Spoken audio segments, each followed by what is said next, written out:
Players like to see more of it. Chris Hilton out wide to the right. Anderson in the slot to the right side. Kyron Lacey, lone receiver, to the left. Now they'll move Mason Taylor to the left side of the formation. Vandy showing a crowded line of scrimmage.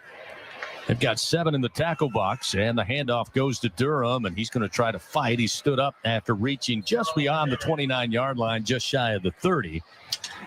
Looked like a gain of 3.5, but will leave the Tigers with a little work to do. 3rd and short. 3rd and 1 upcoming for LSU with 11:19 remaining here in the first quarter, trailing early 7-0.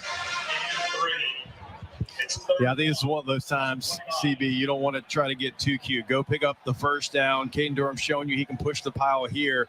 Like to see him just hand it off to 29 and let him get the first down. This time they put Anderson out wide to the right. C.J. Daniels into the slot. Now C.J. will motion to the left side. Here's the snap. Quick handoff, and it's going to be Durham. He'll pick up the first down and then some to the 33-yard line on a pickup of 3.5. And it's a Louisiana Blue first down for the Fighting Tigers. And you're right, Jacob. Right now, if you're LSU, you're down 7-0. Vanderbilt got the big offensive play. But you just got to keep doing what you're doing. You don't have to make it back in one play, as Williams will stay in, or check back in, rather, at running back. 1st and 10 now from the Tigers' own 33-yard line. Motion Anderson right to left. Garrett in the shotgun, takes the snap. Looking to throw. Has time. Unloads. Wide open. At midfield with the catch is Lacey. Inside the 45, the 40, and then finally stopped. Down around the 37-yard line. Great pitch and catch, and that time Lacey got loose. Nobody near him in a Vanderbilt uniform. It's another Louisiana Blue first down for the Fighting Tigers. Yeah, it's an incredibly clean pocket as well for Garrett Nussmeier, something he didn't have a ton of a week ago down in the swamp. LSU last week had some success in the pistol formation running the football. They line up in the pistol, now move to the shotgun. Williams will stay in as Nussmeier sends out Daniels and Anderson to the left. Taylor and Lacey wide to the right. Ball on the right hash mark. Snap back to Nuss. Nuss throws near side. Long throw. Anderson makes the grab at the 34 and brought down after a gain of 3. Randon Fontenette was there to make the tackle. He was on coverage, but a good throw. Another long throw, Jacob. Yeah, there's easier ways, I guess, to get 3 yards, and that's an incredible. That's the other opposite hash to the sideline there for LSU. With that completion, by the way, Nussmeier passed Jaden Daniels for passes completed in a season. 267 now here in 2024. That's the second most in an LSU single season for a Tiger quarterback. 2nd down and 7 now at the Vandy 34-yard line. Under 9 to play first quarter, a 7-0 Commodore lead. Nussmeier with a shotgun snap. Again, plenty of time in the pocket. Sidearm throw to Williams. Caught at the 33. Breaks 2 tackles. Far sideline. Inside the 25. And eventually tripped up around the Vandy 20-yard line. A gain of 14 and a Louisiana Blue first down for the Fighting Tigers. Yeah, that's what we talk about often. Look, that's just a check down, but get the ball in your playmaker's hands with space and allow him to go make an individual effort. Inside the Capital One red zone for the first time tonight. The Tigers struggled in the red zone here in the month of November. The handoff, Williams runs right through 3 defenders into the end zone. Touchdown, Fighting Tigers. Williams from 20 yards out and a point after away from tying this one up. It looked like Vandy had stood him up after about a 3-yard gain, but credit the veteran running back. Never gave up on the play, kept the legs turning, and he finds pay dirt. We've talked about it for really the entire season, but the last couple of weeks, there's been some great individual efforts from these running backs. They have gotten more than the play has been blocked for. If the play is blocked for 3, you got to get more than 3. He certainly did in that run with his individual effort, breaking tackles. Nice run by number 18. Damian Ramos trying to tie this game up with 8:17 to go first quarter. He swings the leg, kick is up, kick is good. 7-7 our score. Back even with 8:17 remaining first stanza. With that good kick, the good hands at Allstate will contribute to the Tigers General Scholarship Fund. Thank you, Allstate. Timeout on the field. 7-7 our score. Vandy gets the football back when we return on the LSU Sports Radio Network, powered by People's Health. Hey, Tiger fans, this is Bob McLaren with 44 Farms. We're so honored that you're enjoying our 44 Farms Tiger Dogs in Tiger Stadium. Did you know we've been turning meals into celebrations since 1909? You can do the same by visiting 44steaks.com. Go Tigers! 44 Farms, proud partners of LSU Athletics. A strong power game is the key to winning on the field and off it. With available Pro Power on board, the Ford F-150 acts as a mobile generator to keep your job site running on the workday and your tailgate rolling on game day. No wonder Ford F-Series is America's best-selling truck, 47 years straight. Ford F-150 and your Southern Quality Ford dealer. Proud sponsor of LSU Athletics. See Owner's Manual for important operating instructions. Looking for the perfect stocking stuffers? Then give all about the Jingle scratch-offs from the lottery. Pick up Holiday Jingle, win up to $500. Add to the fun with more Jingle and win up to $12,000. And spread the cheer with Jingle All the Way, where the top prize is a whopping $100,000. Make this a holiday to remember with the lottery's All About the Jingle scratch-offs. Louisiana Lottery, giving you a season to smile. Must be at least 21 to purchase. Squeeze every ounce of life out of every day. Memorize every sunset, every face you love, and climb every obstacle until you can't go higher. With Louisiana Blue, you're free to soar because you've got the compassion of the cross, the security of the shield, and the comfort of blue behind you. Live Louisiana. We've got you. Louisiana Blue. Louisiana True.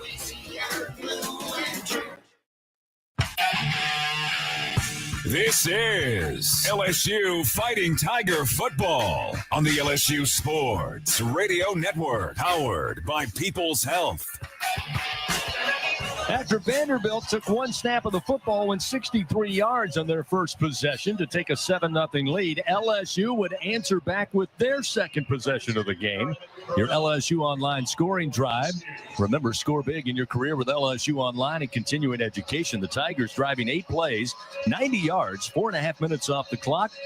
And Josh Williams with a strong, powerful run from 20 yards out. Point after was good, and we're tied at 7 all. Josh Williams with his 4th rushing touchdown of the season. Aaron Burrell will put a foot into this one and drive this one deep. Oh, almost had enough. Had it online, he would have went right through the uprights, but it's a touchback, and Vanderbilt will start 1st and 10 from their own 25-yard line as some of the special team gunners went in front of the student section, trying to keep them fired up here. 8:17 remaining first quarter. Saturday's a day for LSU football and coolers full of Bud Light. And that's it. Pretty easy, huh? Bud Light, easy to drink, easy to enjoy. Well, here's the stat line for Diego Pavia. He's 1 for 1 for 63 yards. That's all Vanderbilt has had to do thus far. Let's see if the LSU defense can give them a little more trouble on their second possession out of the pistol formation. First play going to be a handoff, and it's Cedric Alexander. Alexander goes just shy of 5 yards, just shy of the 30-yard line. They'll set up 2nd down and 5. Whit Weeks in on the tackle. Last week, Florida did a great job, Jacob, of really taking Whit Weeks and Greg Penn out of the game. They had to combine just 7 tackles when they are certainly 2 of the leading tacklers for this team, and Whit Weeks, one of the top tacklers in the league. Yeah, I mean, that's even with him early in the season not playing as many snaps, and so certainly a surprise to see him out of the game plan last week. 2nd down and 5 for the Commodores. Split backs to either side of Pavia. Here's the shotgun snap. Pavia going to keep, and Pavia going to be brought down. He'll lose 2 yards back to the 29-yard line. Savion Jones not fooled. They handed off to the first man, or faked the handoff, and then Pavia tried to run forward, and Jones stayed right at home, made the stop. It'll be 3rd down and 6. Vanderbilt on the season, 46% on 3rd down conversions. LSU's defense with a chance here in their first Bingo Pest product 3rd down, trying to get a stop, get that football back. 3rd down and 6 from the Vandy 29-yard line. Scrimmaging from the far side hash as the Commodores attack left to right here at Tiger Stadium. Tight formation, single receiver to each side, single back for Pavia, and he didn't like what he saw, and he'll call a timeout. So Vandy burns their first timeout here in the first half, which gets the Tiger fans excited. That timeout presented by Coshada. Escape to the largest casino resort in Louisiana. Coshada Casino Resort, Louisiana's best bet. 6:51 remaining, first quarter. Go back down on the field for a Sunshine sideline report. Gordy, I can imagine you mentioned that LSU's defense after that opening drive had probably a stern talking to on the sideline. This is a big opportunity here with 3rd and 6. Yeah, and Jacob, it's a treat watching Pavia. He is so patient, so patient.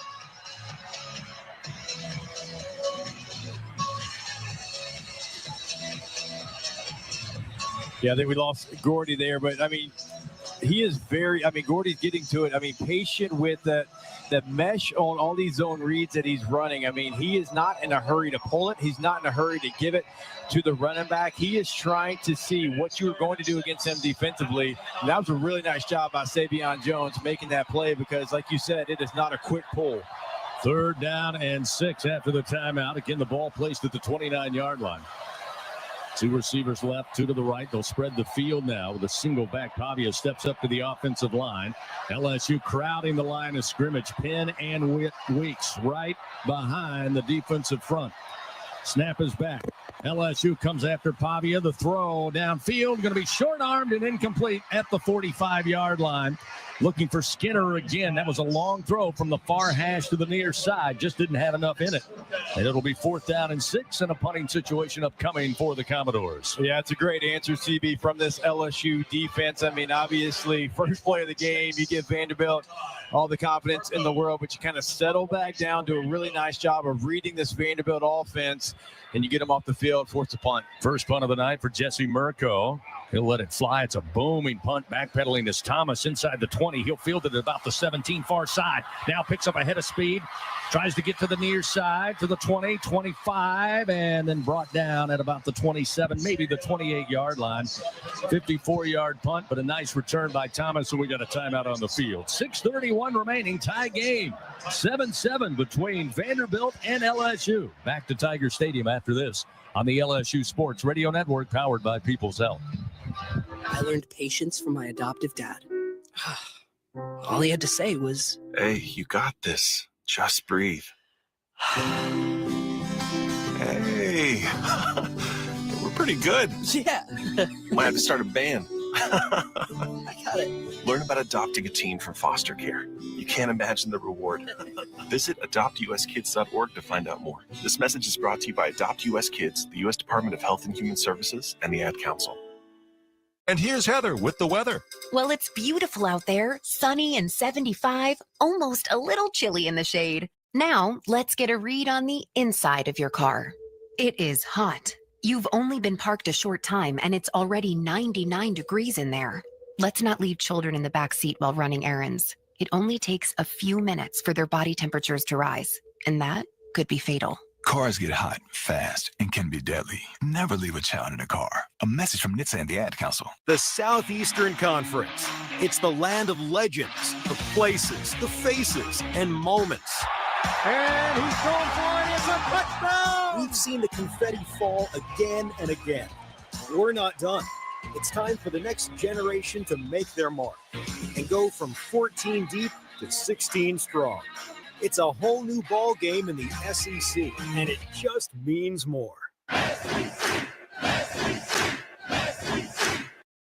She's got a seam. He's down the near side hash. Tiger fans, if you've ever wanted to listen to the LSU Sports Radio Network while watching your Fighting Tigers on TV, now you can, and it's easy to do. Just pause the TV. Use the LSU Sports mobile app to stream the audio on your smartphone or tablet. Connect to a smart speaker, then wait for the audio to catch up to the point your TV is paused. Push play, and you are all set. Watch the Tigers and listen with the LSU Sports Radio Network and the LSU Sports mobile app. 15, 10, 5, touchdown, Tigers!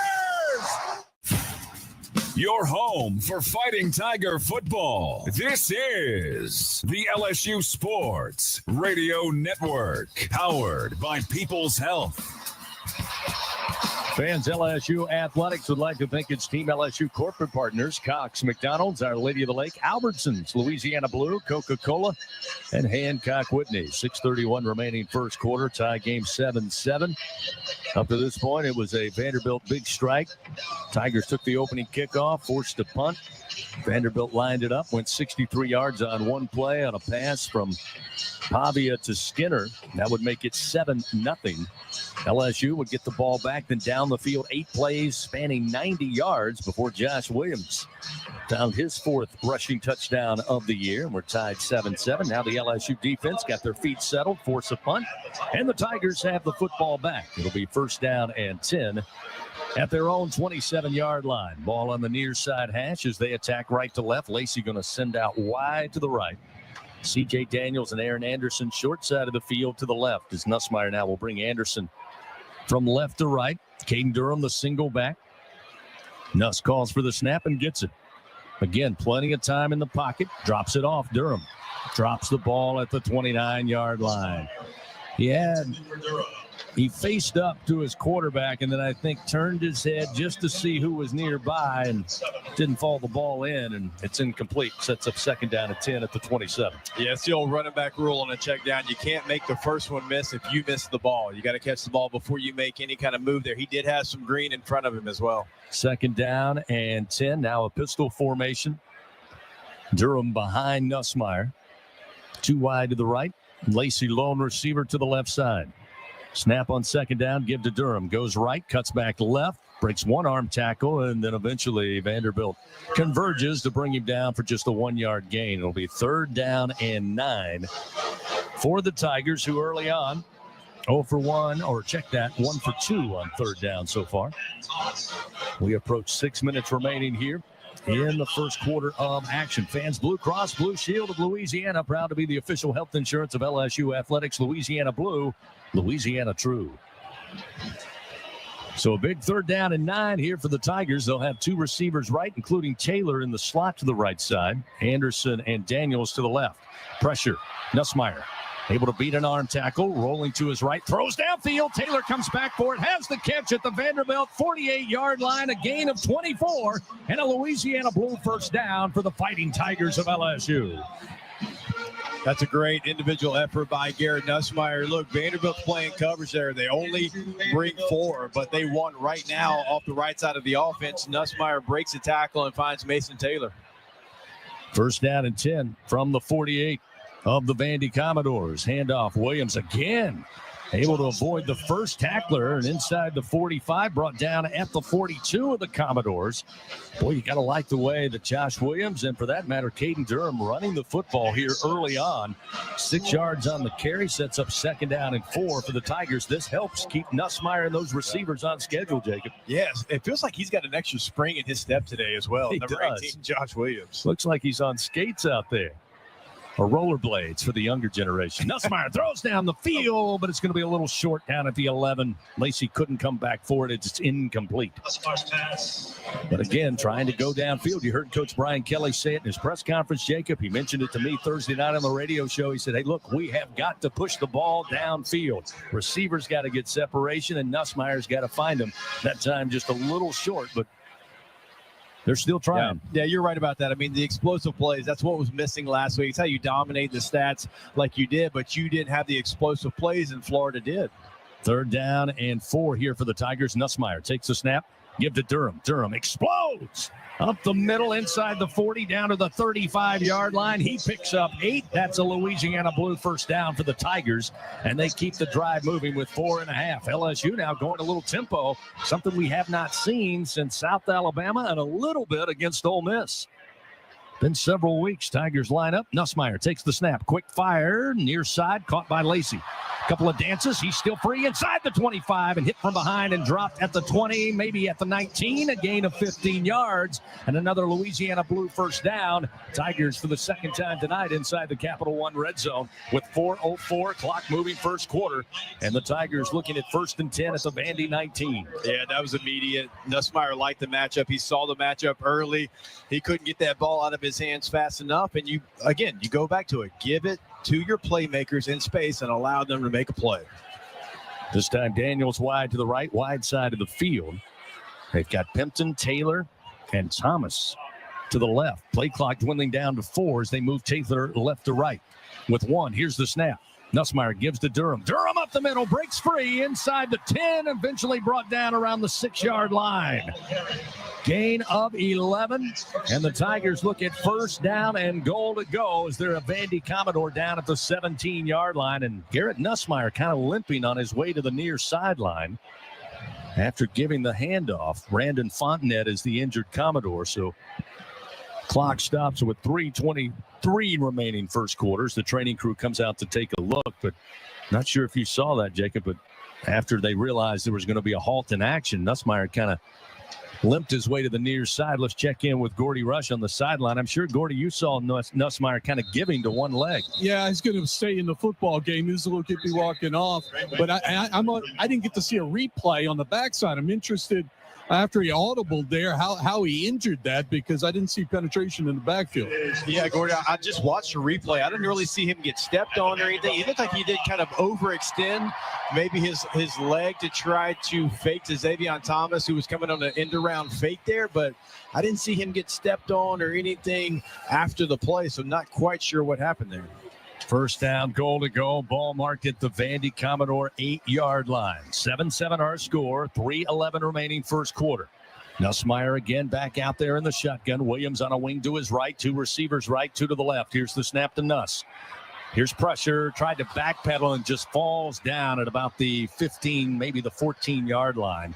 And again, he's still giving to that leg. He does not look comfortable out there. And as he was trying to back up in the pocket, just lost his footing. Yeah, I mean, he's still limping very bad. You saw it there.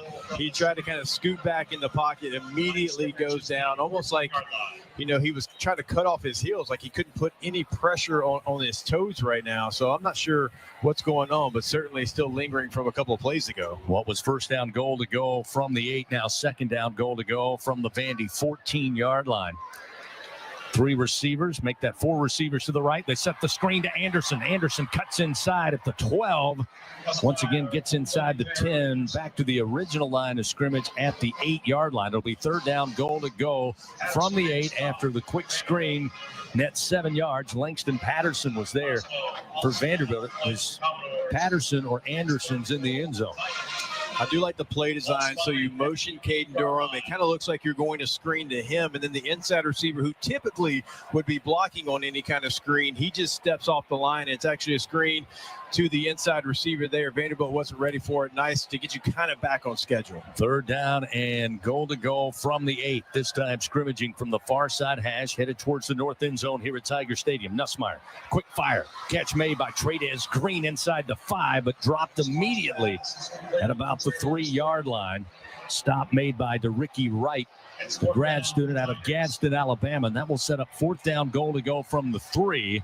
And you can hear the student section saying, let's go for it. Nussmeier staying out there, as does the rest of the offense. They'll bring in Lacey, Pimpton from the sideline.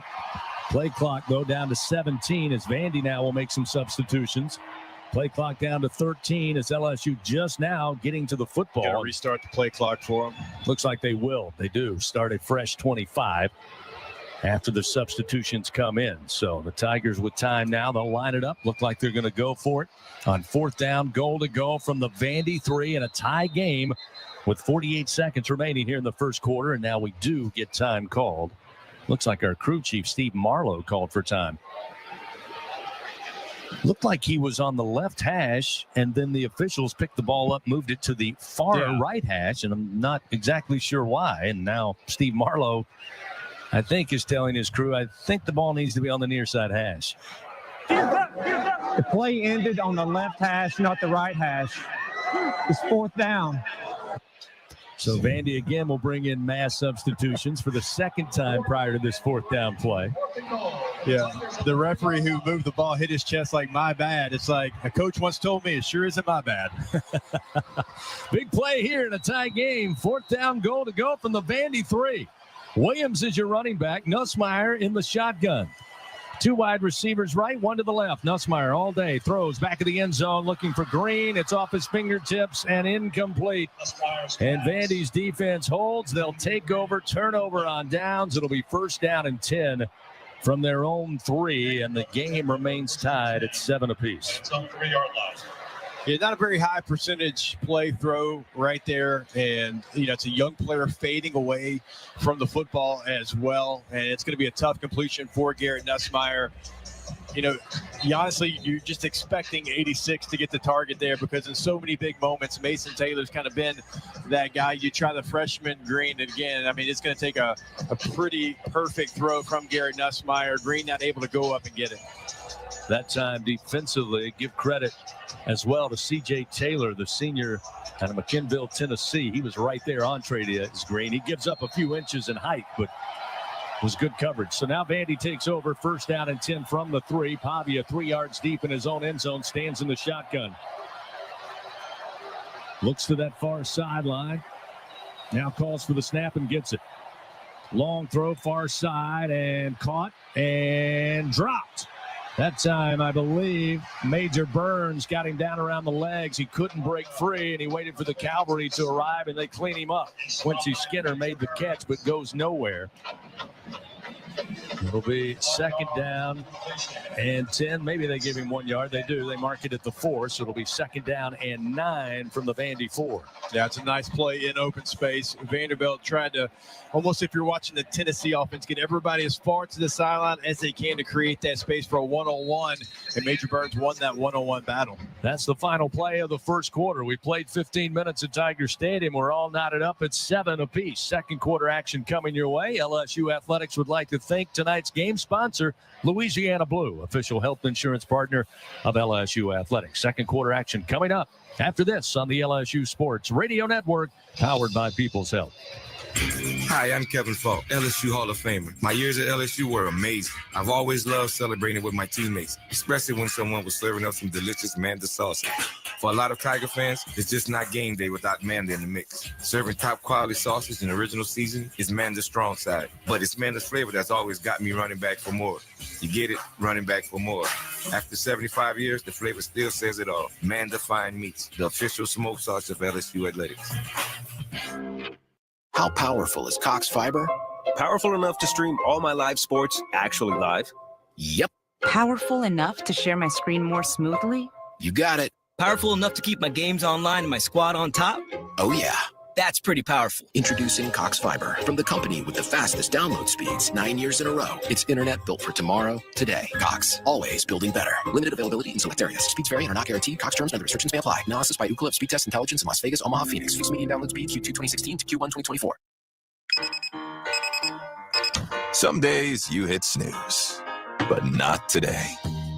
Today you have to go on a run to get burgers for the tailgate. You've got to haul something heavy, a cooler stocked with Bud Light. And you've got beer and football, nothing is hard, until the other team scores. Bud Light, easy to drink, easy to enjoy. Enjoy responsibly. 21 plus, copyright 2024 Anheuser-Busch, Bud Light Beer, St. Louis, Missouri. Get ready, Tiger fans. Venture Global is proud to partner with LSU Athletics, powering Louisiana and the world with clean, low-cost, reliable energy and fueling the future of our great state. As we cheer on the Tigers this season, we're also driving innovation, creating jobs, and supporting our local communities. Together, we're building a brighter, more sustainable tomorrow. Venture Global, proud partner of LSU Athletics, powering champions on and off the field. Go Tigers! Second quarter action of LSU Fighting Tiger football, presented by Dudley DeBosier, continues from the LSU Sports Radio Network. 7-7 our score here at Tiger Stadium. Vanderbilt and LSU all tied up. Taking a look at the first quarter stats.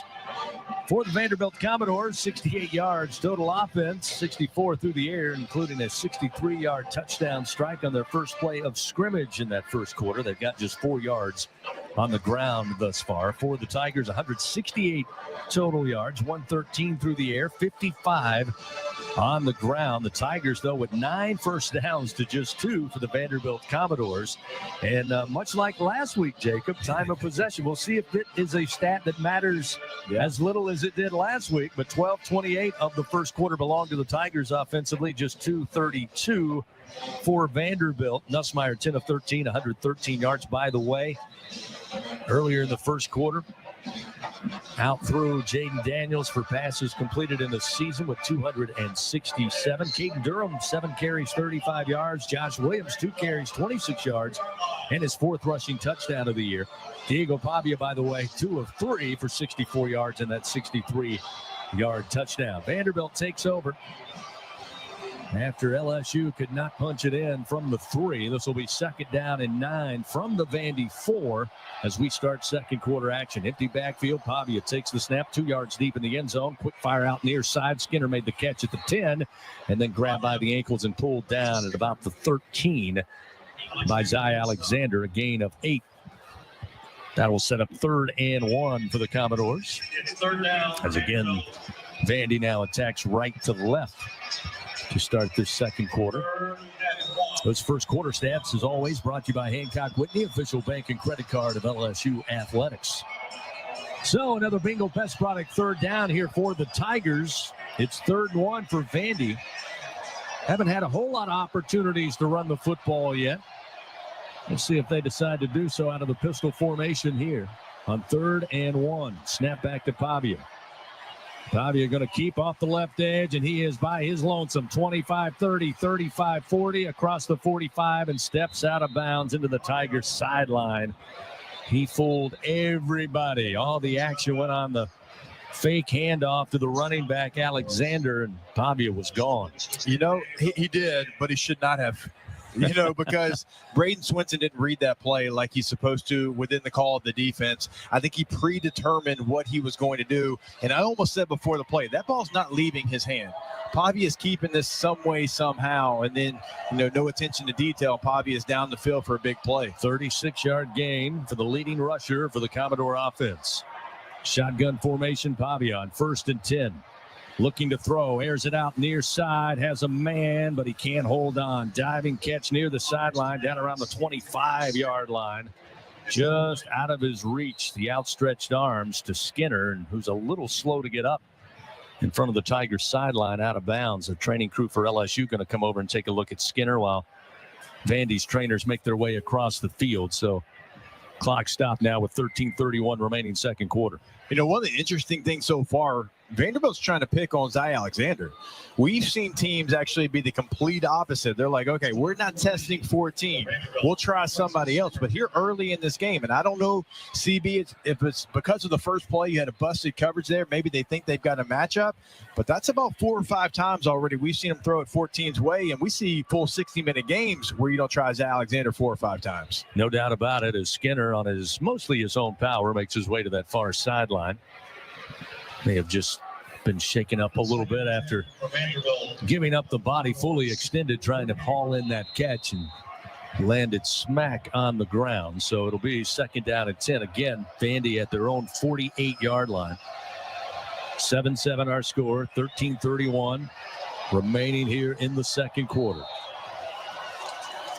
They'll send a receiver out wide to the right side, and Junior Sherrill. 2 receivers short side of the field to the left. Pavia in the shotgun with a single back. Motion a receiver at the snap. Fake the end around. Pavia backpedal throw. Nobody's at home. Incomplete far side at the 48-yard line. That time his motioning receiver was headed downfield. Never knew the ball was coming his way. And incomplete, sets up 3rd and 10. Now a big-time opportunity for the LSU defense with a Bingo Pest Product 3rd down. Guaranteed overnight extermination, fans, with Bingo Pest Products. Yeah, there's 2 plays in a row where Diego Pavia and Zy Alexander have had words. And so that's an interesting matchup. And again, going back to it, we just haven't seen teams try to test Zy Alexander like they have here early in this contest. Pavia will send trip receivers to the right. Single receiver to the left side. Pavia steps into the shotgun. Just got the snap off in front of the play clock. Screen, or rather swing pass near side, and it's his running back Alexander, and that time jumping on for a ride and bringing him down was Jordan Gilbert. but he's stopped in LSU territory at about the 47-yard line, and it will set up 4th down and still some ways to go. So they'll bring on the punt unit for the second time tonight. We'll see Jesse Mirko again for the Commodores. Fans, it's hard to stop a train, but it's easy to afford one at trainsouth.com. Find an AC and heating dealer with special offers. Trainsouth.com, proud partner of LSU Athletics. Mirko stands at the 39-yard line of his own. Xavion Thomas inside the 10, back deep for LSU. Another booming punt off the foot of Mirko as this one's going to land in the end zone. A touchback, and LSU will start 1st and 10 at their own 20-yard line. Timeout on the field, a 7-7 score. LSU has the football. They'll start at their own 20 with 12:39 to go before halftime. Fans, EFCU Financial celebrating its 90th anniversary and proud to be the Centennial sponsor for 100 years in Tiger Stadium. EFCU Financial is the Louisiana way to bank. 7-7 our score. Back to Tiger Stadium after this on the LSU Sports Radio Network, powered by People's Health. Tiger fans, this is Eddie Kennison, former LSU football wide receiver. If you know me, you know I'm all about making big plays. Tigers win! Tigers win!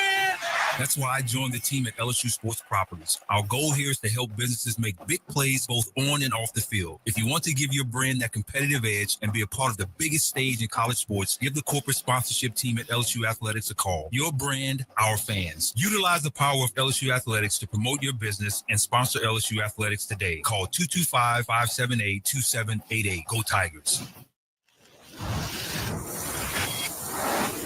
Half of the world's population depends on rice for 80% of their daily food needs. By 2050, population growth could increase rice demand by 30%. But as climate changes, rice output is decreasing. At LSU, we're using genetics, genomics, and AI to create new rice that yields more with less resources. We're not just feeding the hungry, we're growing a better future. The Southeastern Conference. It's the land of legends, the places, the faces, and moments. And he's going for it. It's a touchdown! We've seen the confetti fall again and again. We're not done. It's time for the next generation to make their mark and go from 14 deep to 16 strong. It's a whole new ball game in the SEC, and it just means more.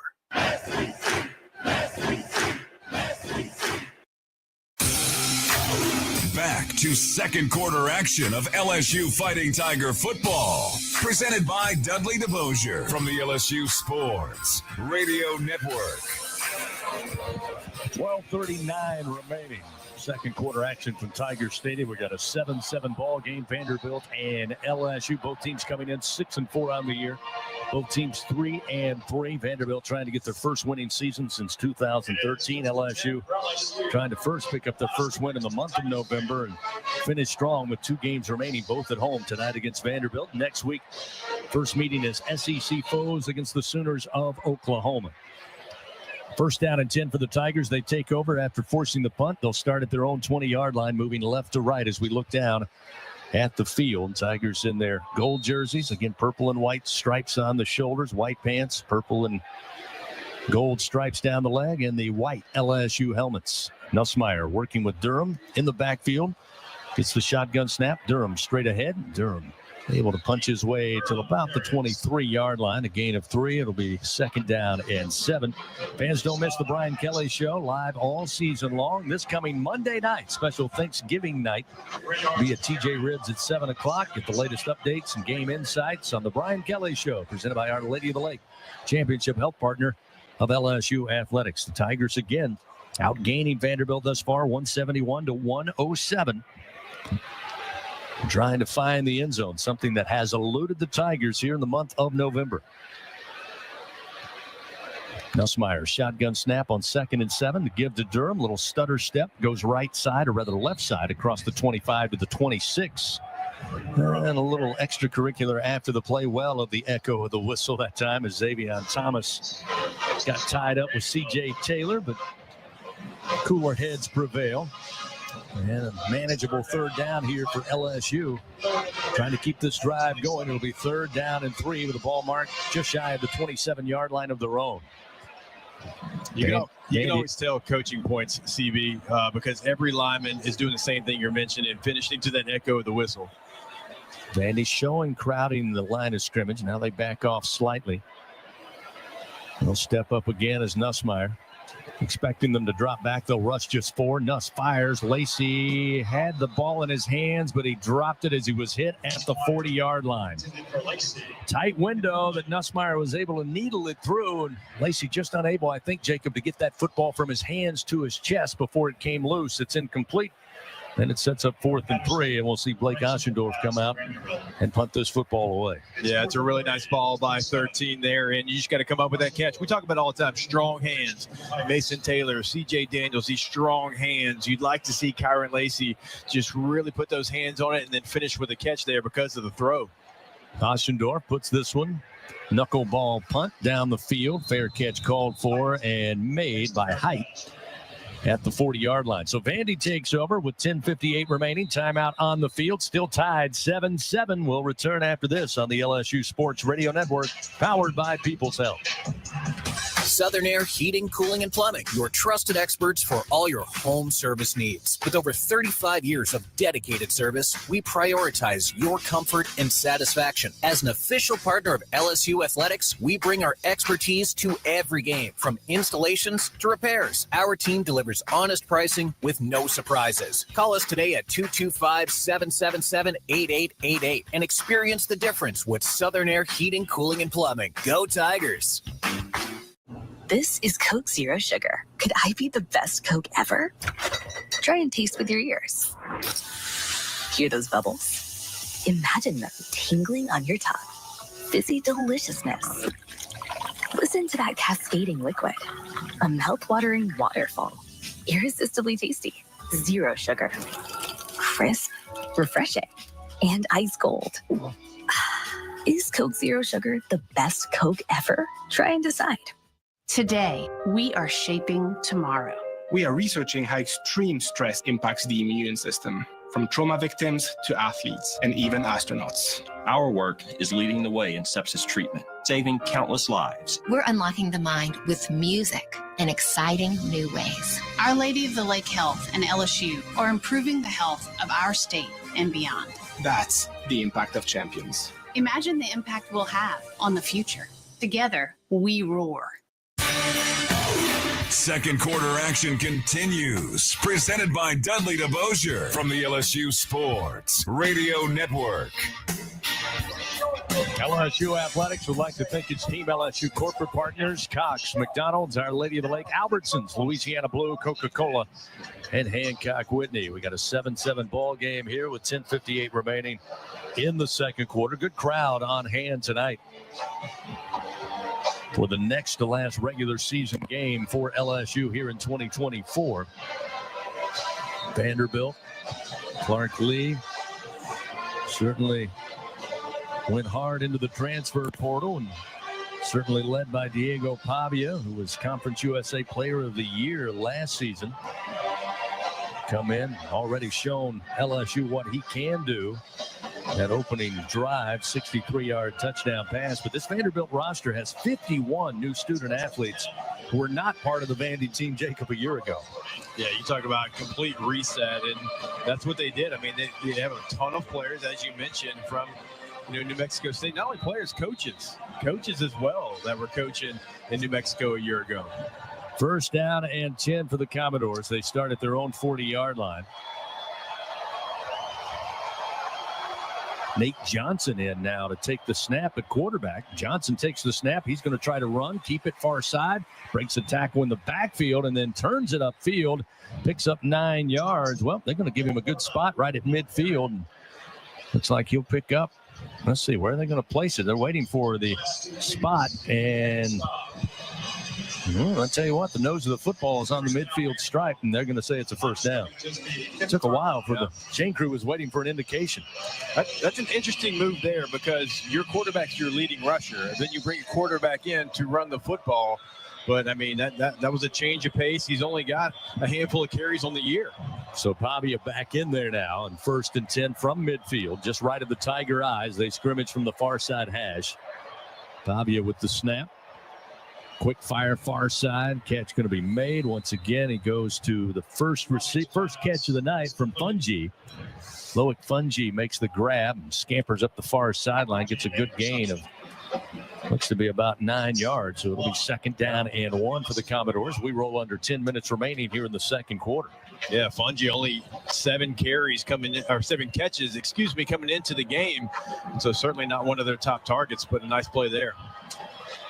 Pavia lines up in the pistol formation. Alexander, the running back, now will move up.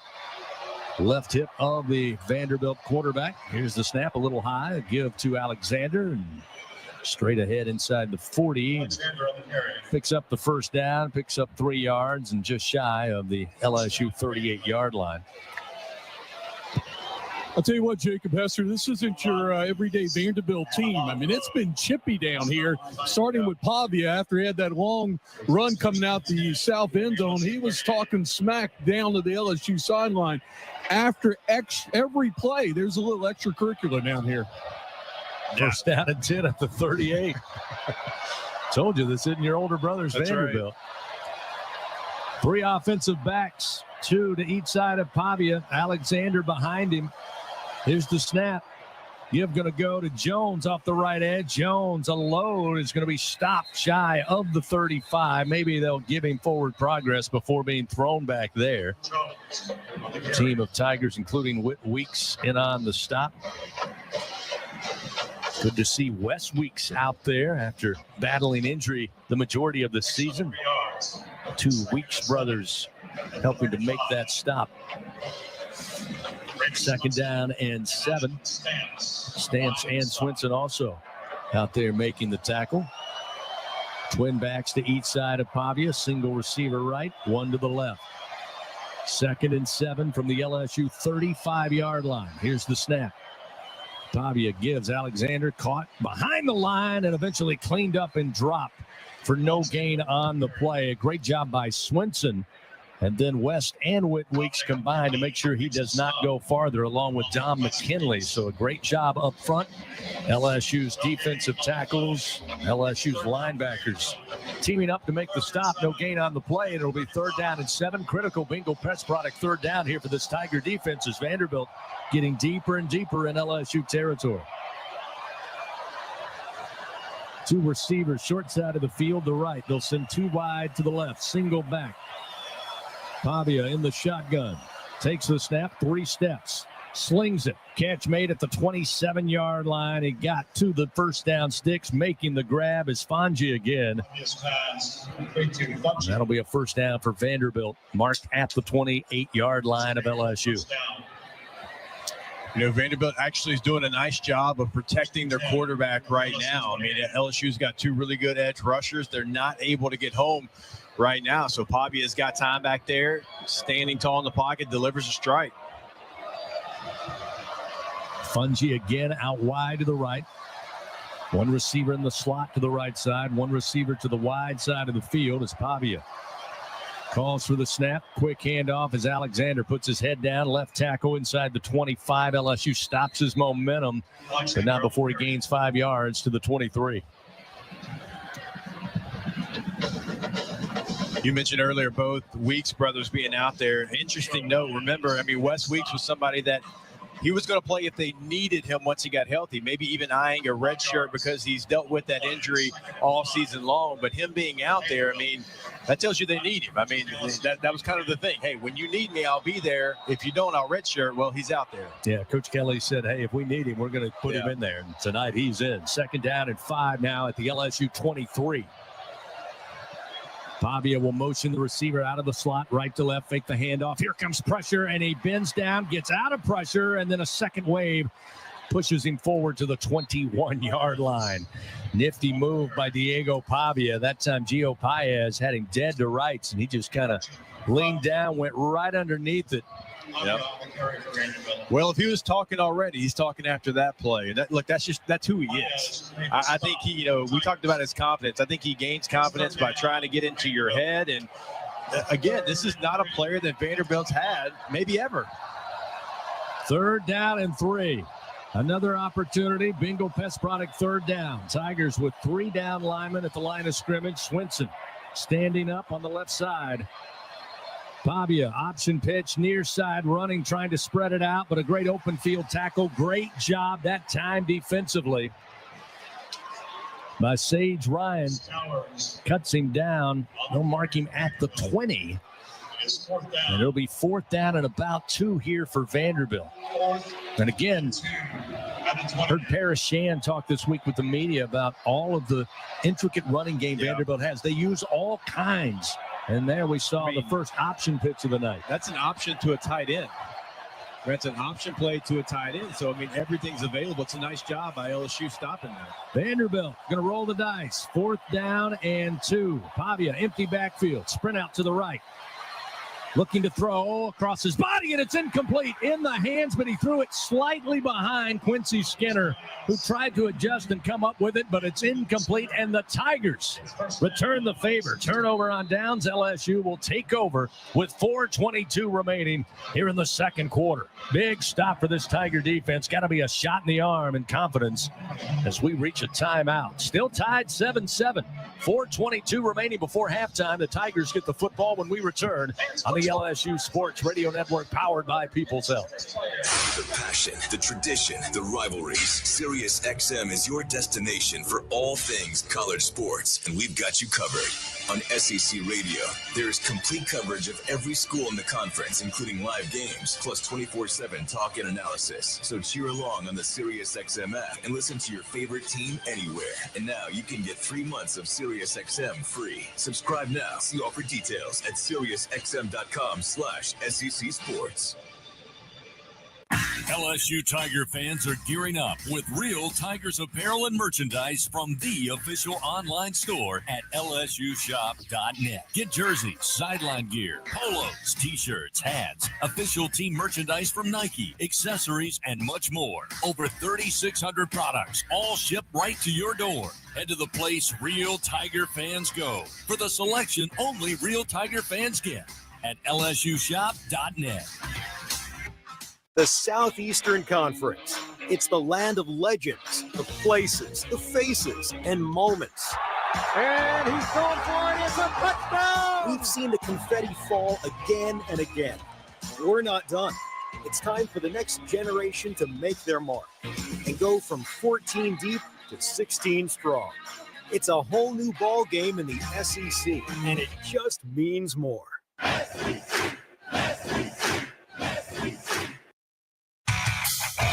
Second quarter action of LSU Fighting Tiger football. Presented by Dudley DeBosier from the LSU Sports Radio Network. Fans, Dudley DeBosier stands up for the purple and gold. They fight for Tiger fans all across Louisiana. Dudley DeBosier, proud to be an official partner of LSU Athletics. 4:22 remaining here in the second quarter. A tie game 7-7. I'm not sure if we have Gordy Rush available down on the sideline, but Gordy, if you're with us, what a play that time by Savion Jones, because Pavia wanted to throw initially to Skinner, but he forced him to bring it down and throw it again, and I think that took the timing off. Yeah, it certainly did. When you look at what Savion Jones, it was able to do there, he got him off of his rhythm because he wanted to throw it. It's exactly right, CB. As soon as he's rolling right, the receiver's coming back across the formation. He's ready to throw across his body, but then he's got to set his feet. And then when Weeks actually pressures him again there, so you rush the process. But if he doesn't get rushed, Vanderbilt had a player open. So the Tigers take over after getting the stop on 4th and 2. It'll be 1st and 10 for LSU at their own 20-yard line as they scrimmage from the near side hash, marching towards the south end zone. 4:22 to go before halftime in a tie game 7-7. Nussmeier with Williams in the backfield, motions Taylor prior to the snap. Nuss, quick fire. It's to Pimpton. Pimpton made the catch at the 25 and then thrown back, but he'll pick up 5 yards. Sets up 2nd down and 5 as the clock begins to move once again. Yeah, we haven't seen Pimpton get involved too much in the passing game there, but a quick pass, big target. Certainly, they've got size in that tight end room, but, other guys outside of Mason Taylor are going to be counted on here. Pimpton, nice job getting him a manageable 2nd down. 2nd down and 5. Lacey lone receiver to the left. They'll have 3 receivers to the near side as Taylor Motions closer to the line of scrimmage. Quick handoff going to Williams, and Williams going to be smothered up and dropped. Loss a yard as he's pulled down near side at the 24. Vanderbilt with good closing speed. One of the things Coach Kelly talked about, and he should know, is Clark Lee was his linebacker coach for a year, then his defensive coordinator at Notre Dame for 3 years. He said, one thing you can count on defensively, Vandy takes good routes. They're very efficient on getting to the football. Yeah, look, I played a long time with their defensive coordinator, Steve Gregory, in San Diego. He was that kind of player as well. That's what, kept him in the league for a very long time, and does a nice job there of that pursuit. Big third down, 3rd and 6 for the Tigers. Ball at their own 24-yard line. Another crowded line of scrimmage. Now Vandy going to back up. A long throw. Catch going to be made far side as C.J. Daniels tripped up as he makes his way to about the 33-yard line. Picks up 9 yards. And the Tigers, though, will move the chains, pick up the Louisiana Blue first down. There's your possession receiver, C.J. Daniels. I mean, he's got incredibly strong hands, and that's what you like to see. When you throw it out there, he's got to catch it before he does anything and just get the first down, not trying to do too much after the play. So 1st and 10 now at their own 33-yard line. Snap back to Nuss. Clean pocket throws. Ball looked like it was tipped, but he was looking for Taylor way downfield at the Vandy 45, and Mason tried to stop, come back to it, but it looked like that ball might have caught a fingertip. Looked like the trajectory changed just a bit on the up back, who just went up in the air and maybe got a piece. Yeah, trying to get right over that linebacker level. He must have got a finger on it because Mason Taylor still almost made an incredible play on it. 2nd down and 10. Tigers go back out on the ground. The handoff to Williams straight ahead across the 40 to the 41-yard line. Nice pickup by Williams, who again, Jacob, I agree with you. He looks like he has an extra spring in his step. He exploded to pick up 8 yards. That'll make it 3rd and 2. Very manageable here for the Tigers, who use tempo once again. They line up quickly. Nussmeier, shotgun snap. Time in the pocket. Throws far side. Catch again on near the boundary at the Vandy 45. It's going to be made by C.J. Daniels. A gain of 15 yards and a Louisiana Blue first down. And some more join after the catch. This time on coverage was Colby Taylor. Daniels made the grab. Taylor forced him down on the ground out of bounds, and then they just kept jawing. Quickly, Vandy's coaches came over, separated the two. Then the officials, a little late to the party, did the same thing as we offside. Defense number 2 in the neutral zone at the snap. The penalty is declined. First down. Offsides call. 2-minute timeout. It's got a free play, and obviously they'll take it. And the Louisiana Blue first down. We hit the 2-minute timeout here in the second quarter. LSU starting to move the football. We're tied 7-7. Tigers and the Commodores of Vanderbilt. Back after this on the LSU Sports Radio Network, powered by People's Health. Hey, Tiger fans. Are you ready to roar? Oxbow Rum Distillery is the official rum for LSU athletics. Our cane to glass rum is made just 2 miles north of Tiger Stadium. We handcraft every drop from our own Louisiana sugarcane, all grown right across the river. So whether you're tailgating at the stadium or dropping by our tasting room for a tour and cocktail, you'll be keeping it local. Visit Oxbow Rum Distillery, open Thursday to Sunday, noon to 6. Go Tigers! Bridgeway Hospice, the official hospice of LSU athletics, is the champion's choice for hospice care in South Louisiana. With over 10 years of excellence and experience, Bridgeway has 3 locations to serve you and your loved ones: Baton Rouge, Lafayette, and Plaquemine. Ask for Bridgeway Hospice by name, your champion's choice in comfort and compassionate care. Bridgeway Hospice says, go Tigers! It takes hard work to be the best in the game. Planning, commitment, resilience, sweat. That's why Old Dominion Freight Line, the #1 national LTL carrier for quality, works hard to be the best in the game and is proud to support those striving to be the best in theirs. Old Dominion Freight Line, official freight carrier of LSU athletics, helping the world keep promises.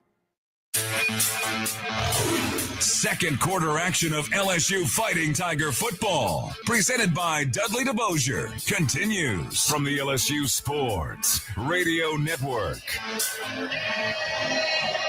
1:55 remaining, second quarter, still tied 7-7. Vanderbilt on their opening drive In tonight's game, 63-yard strike to make it a 7-0 Vandy lead. LSU would then answer with their second possession, going down the field 90 yards on 8 plays. Josh Williams finds the end zone to tie it up 7-all.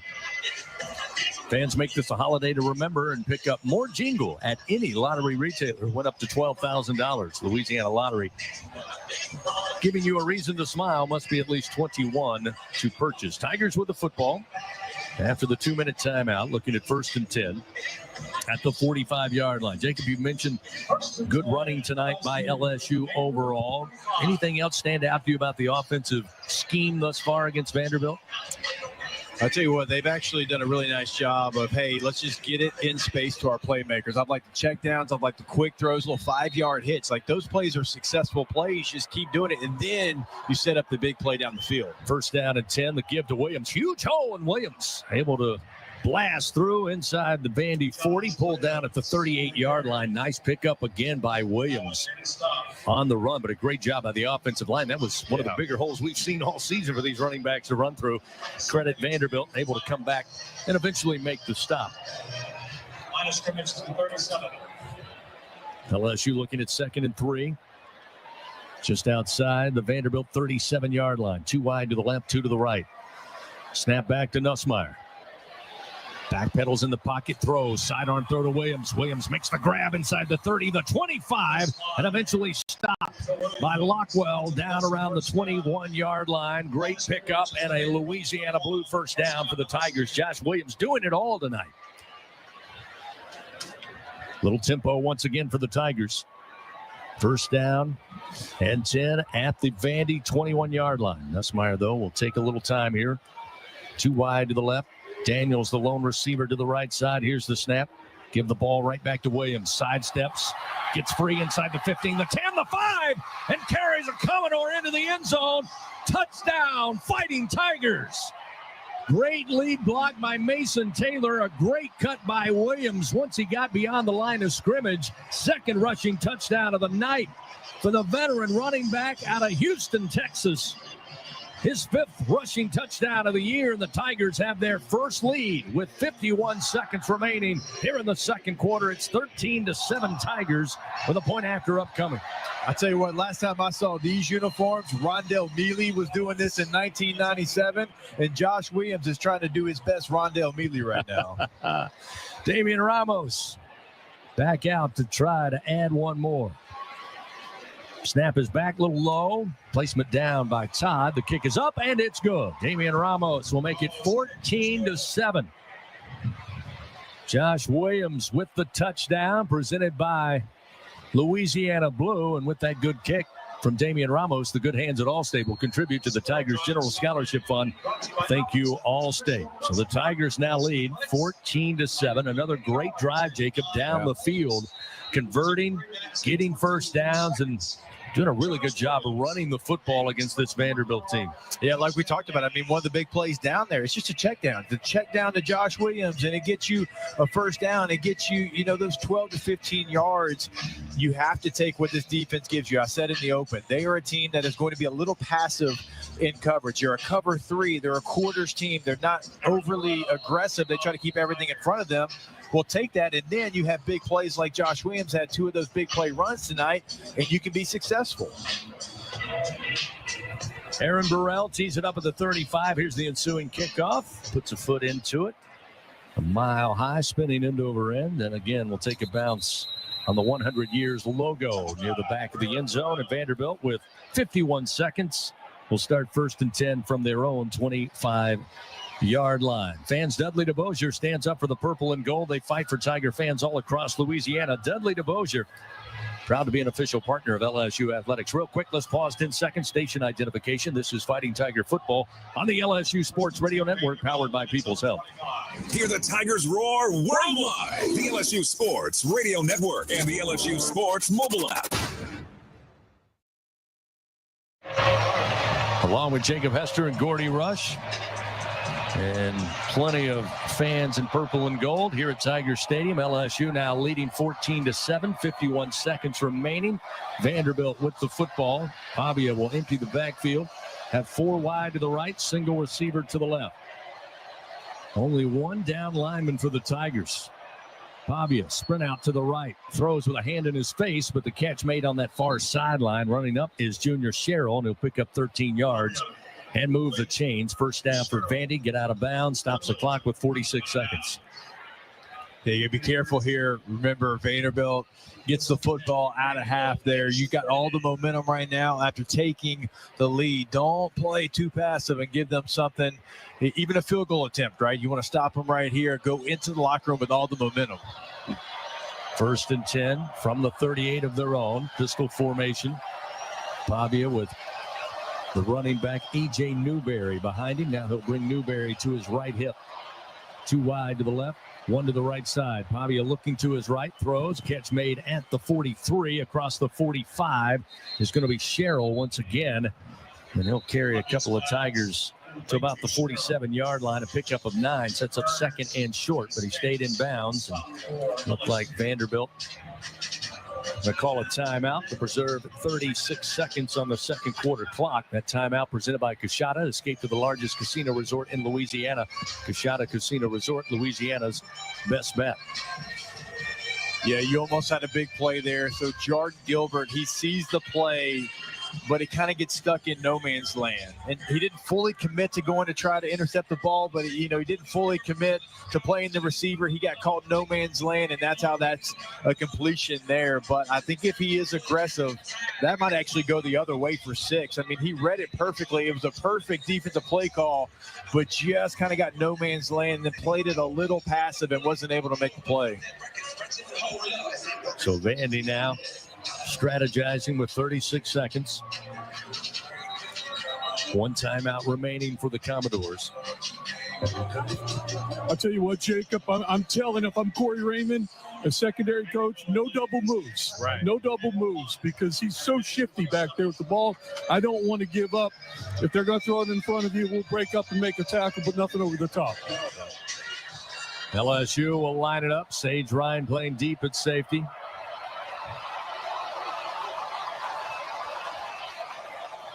Pavia in the shotgun. 2nd and 1 from their own 47-yard line. Again with 36 seconds remaining before the half. Pavia throwing long throw near side from the far side hash, and he overthrows Richie Hoskins into the boundary. It's incomplete. Sets up 3rd and 1. Yeah, you've seen LSU go to a spy technique on Diego Pavia with Whit Weeks. They don't want to allow him to get out, gain 15, 20 yards and give themselves a shot at a field goal there. So they're going to try to make sure he stays in the pocket. 3rd down and 1 from the 47. And this time there's movement up front. So after the snap play halted as the marker comes down, and this is going to go against Vanderbilt. Going to back him up, make it 3rd. Before the snap, 6. false start, offense number 9. 5-yard penalty, 3rd down. Please reset the game clock to 31 seconds. 3-1. One, obviously, because he's their leading rusher, but also he's a player. He's one of those rare players. He throws it better on the run. He's a better player when things are kind of chaotic around him. So you want to, just like that last pass, CB kind of sailed on him because he was just in the pocket. That's not where he's at his best. 3rd down and 6 after the penalty. 31 seconds remaining here in the second quarter. They'll go 4 wide, 3 to the left, 1 to the right. Single back to the left is A.J. Newberry. Now they'll motion Newberry out at the snap. Pavia by himself, backpedaling, in trouble, and will just throw this one away into the Vanderbilt sideline. That will set up 4th and 6 with 25 seconds remaining, and the Tigers got after him that time. And you heard Parashan talk about it this week. He said, look, they get rid of the football quickly, and they run the ball very well. Yep. So what we want to try to do is keep number 3 was in the area, 4th down. Keep him in the pocket. Yeah, I think so. I think it's how you have to play it because, again, I think he thrives when he's out of the pocket and when he's getting the ball out of his hands fast. And so I like the defensive game plan that LSU's kind of gone to with Whit Weeks, kind of spying him there, not allowing him to be that playmaker in the backfield. Murko to punt it away for the 3rd time tonight. This time it comes down quickly, takes a bounce for Vandy at the 25. Thomas almost got his hand on it, but luckily it missed him, and it's down inside the 10. And Vandy will down it there around the 8, maybe the 9-yard line. So another 50-yard punt off the foot of Murko. LSU with 14 seconds and a 7-point lead.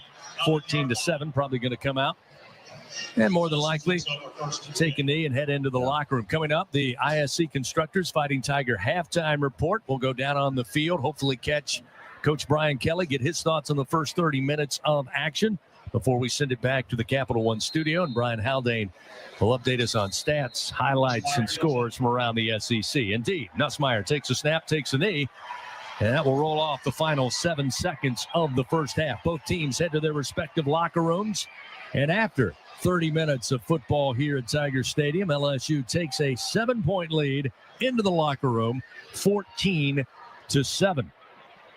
You know, that was really big there, getting that momentum. You stop them there, and you score right before it. Obviously, they get the ball back, but now you go into the locker room. You're feeling good about the game plan. Outside of that one big play to start the game, you've made adjustments defensively. You put the ball in the end zone offensively. And so as bad as it started for you, CB, you've weathered that storm. You've made the adjustments. You've been the better team since it. Yeah, again, defensively, LSU certainly has made things difficult for Pavia and Vanderbilt, even though they get the football to start the third quarter of action. Coming up, we'll go down on the field. Gordy Rush will talk with head coach Brian Kelly. That halftime interview, as always, brought to you by Capital One.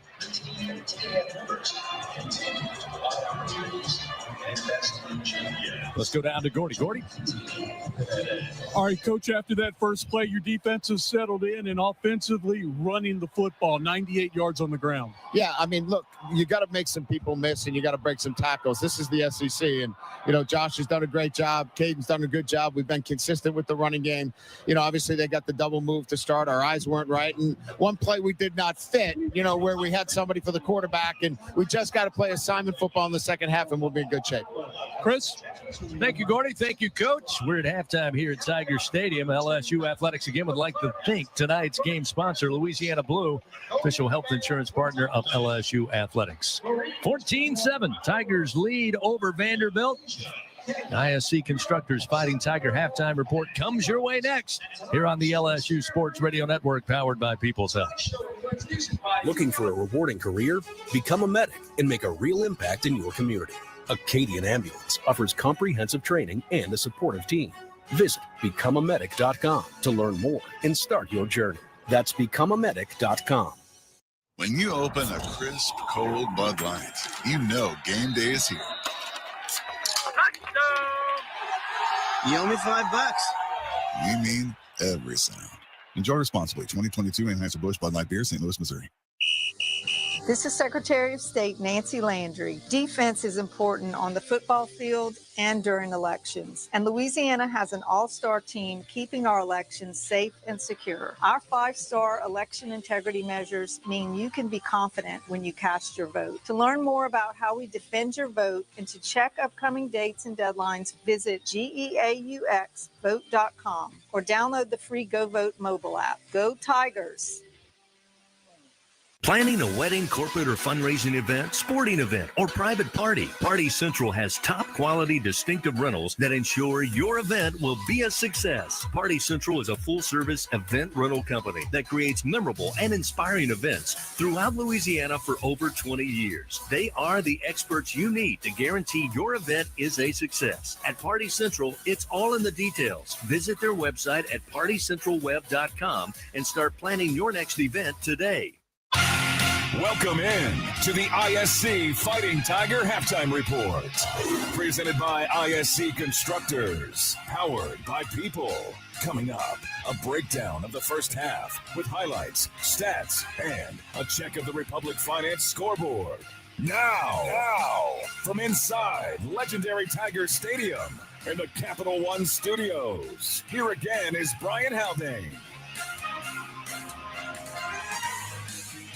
Tiger fans, starting a job is easy, but you got to be tough to finish it. The Ford F-150 truck offers gas, power boost hybrid, or all-electric powertrains, so you have all you need to get the job done right. Ford F-Series, America's best-selling truck, 47 straight years. See your Southern quality Ford dealer. Let's go ahead and start off with your scoring recap. Vandy took to the scoreboard first.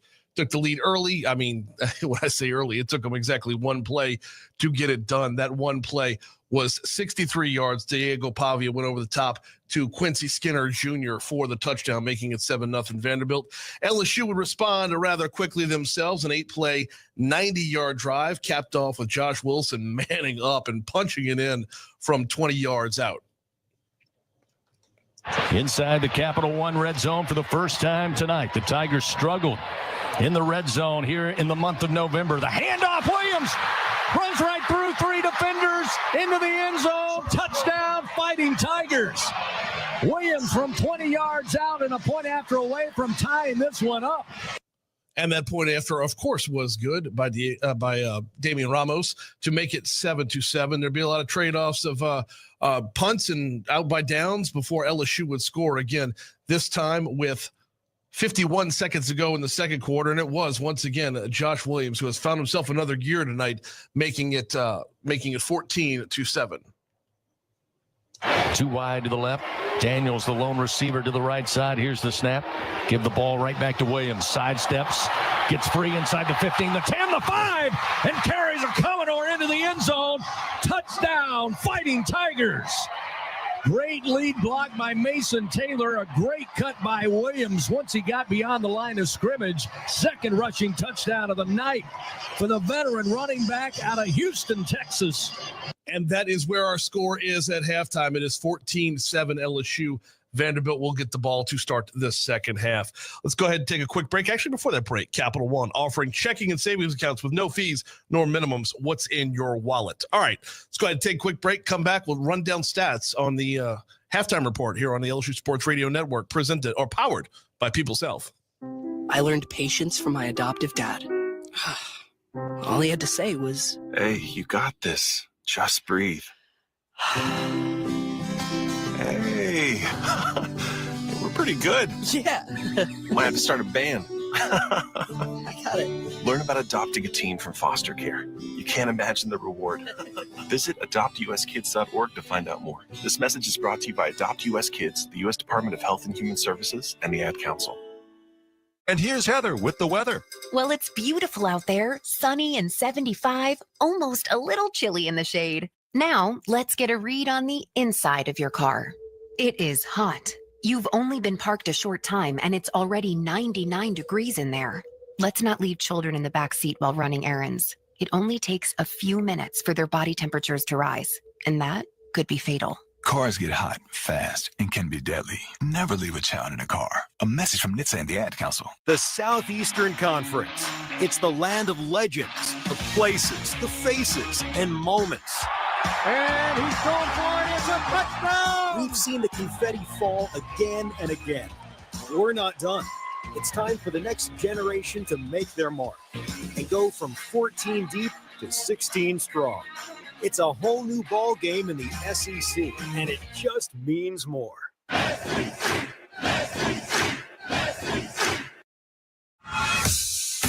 Back with more on the ISC Fighting Tiger Halftime Report. ISC Constructors, powered by People. With a look at the first half stats, here again is Brian Haldane. Breaking down some of those stats, LSU has a 13-7 lead when it comes to first downs.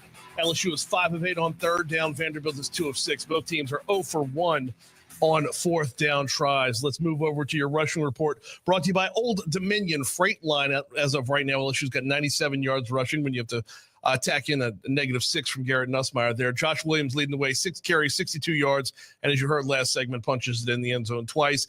Caden Durham, 9 carries for 42 yards. Over on Vanderbilt's side, they've got 64 yards rushing total. Diego Pavia, 3 for 37. Now, to be fair, his long was 36.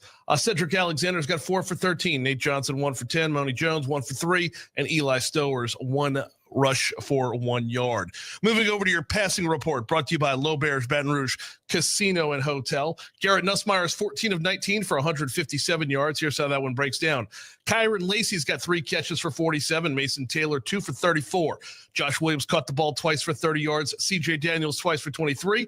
Aaron Anderson, 2 catches for 9 yards. Trades Green, Kamorian Pimpton, and Caden Durham each have 1 catch for 5 yards, 5 yards, and 4 yards, respectively. Moving it over to Vanderbilt's side, Diego Pavia is 8 of 14 right now for 115 yards. He has thrown for that one touchdown, which went to Quincy Skinner on their first play from scrimmage. Skinner's got 3 catches overall for 72 yards. Junior Sherrill, 2 for 22. And Loic Fuangi, 2 for 16. Don't forget Cedric Alexander's got 1 catch for 5 yards as well. Back to a couple more of the team stats worth noting here. LSU's been penalized twice for 20 yards. Vanderbilt once for 5 yards, and neither team, as of right now, has a turnover. Once again, your halftime score, LSU 14, Vanderbilt 7. Don't miss out on the Bud Light Fan Zone. Enjoy live music, delicious food, and ice-cold drinks, all before every home game. It's the place to be on game day, all thanks to Bud Light. Easy to drink, easy to enjoy. Let's take another break. Actually, before that break, we'll continue to revisit 100 years worth of celebration inside Tiger Stadium here on the LSU Sports Radio Network, powered by People's Health. Celebrating 100 years of legendary Tigers Stadium. Proudly presented by EFCU Financial. Joe Burrow tosses 3 touchdown passes, and Clyde Edwards-Helaire runs for 2 more as LSU shuts out number 7 Florida in the final 25 minutes of a 42-28 victory. Burrow, snap back, stands in the pocket, releases, catches, grabbed by Chase at about the 30-yard line, far side. He's in for the score. Touchdown, Tigers. 54-yard touchdown pass. And the Tigers make it 41-28. The high-powered LSU offense records an average of 10.6 yards per play, the 3rd most in school history, and the most by LSU against an SEC opponent. Celebrating 100 years of legendary Tiger Stadium. Proudly presented by EFCU Financial.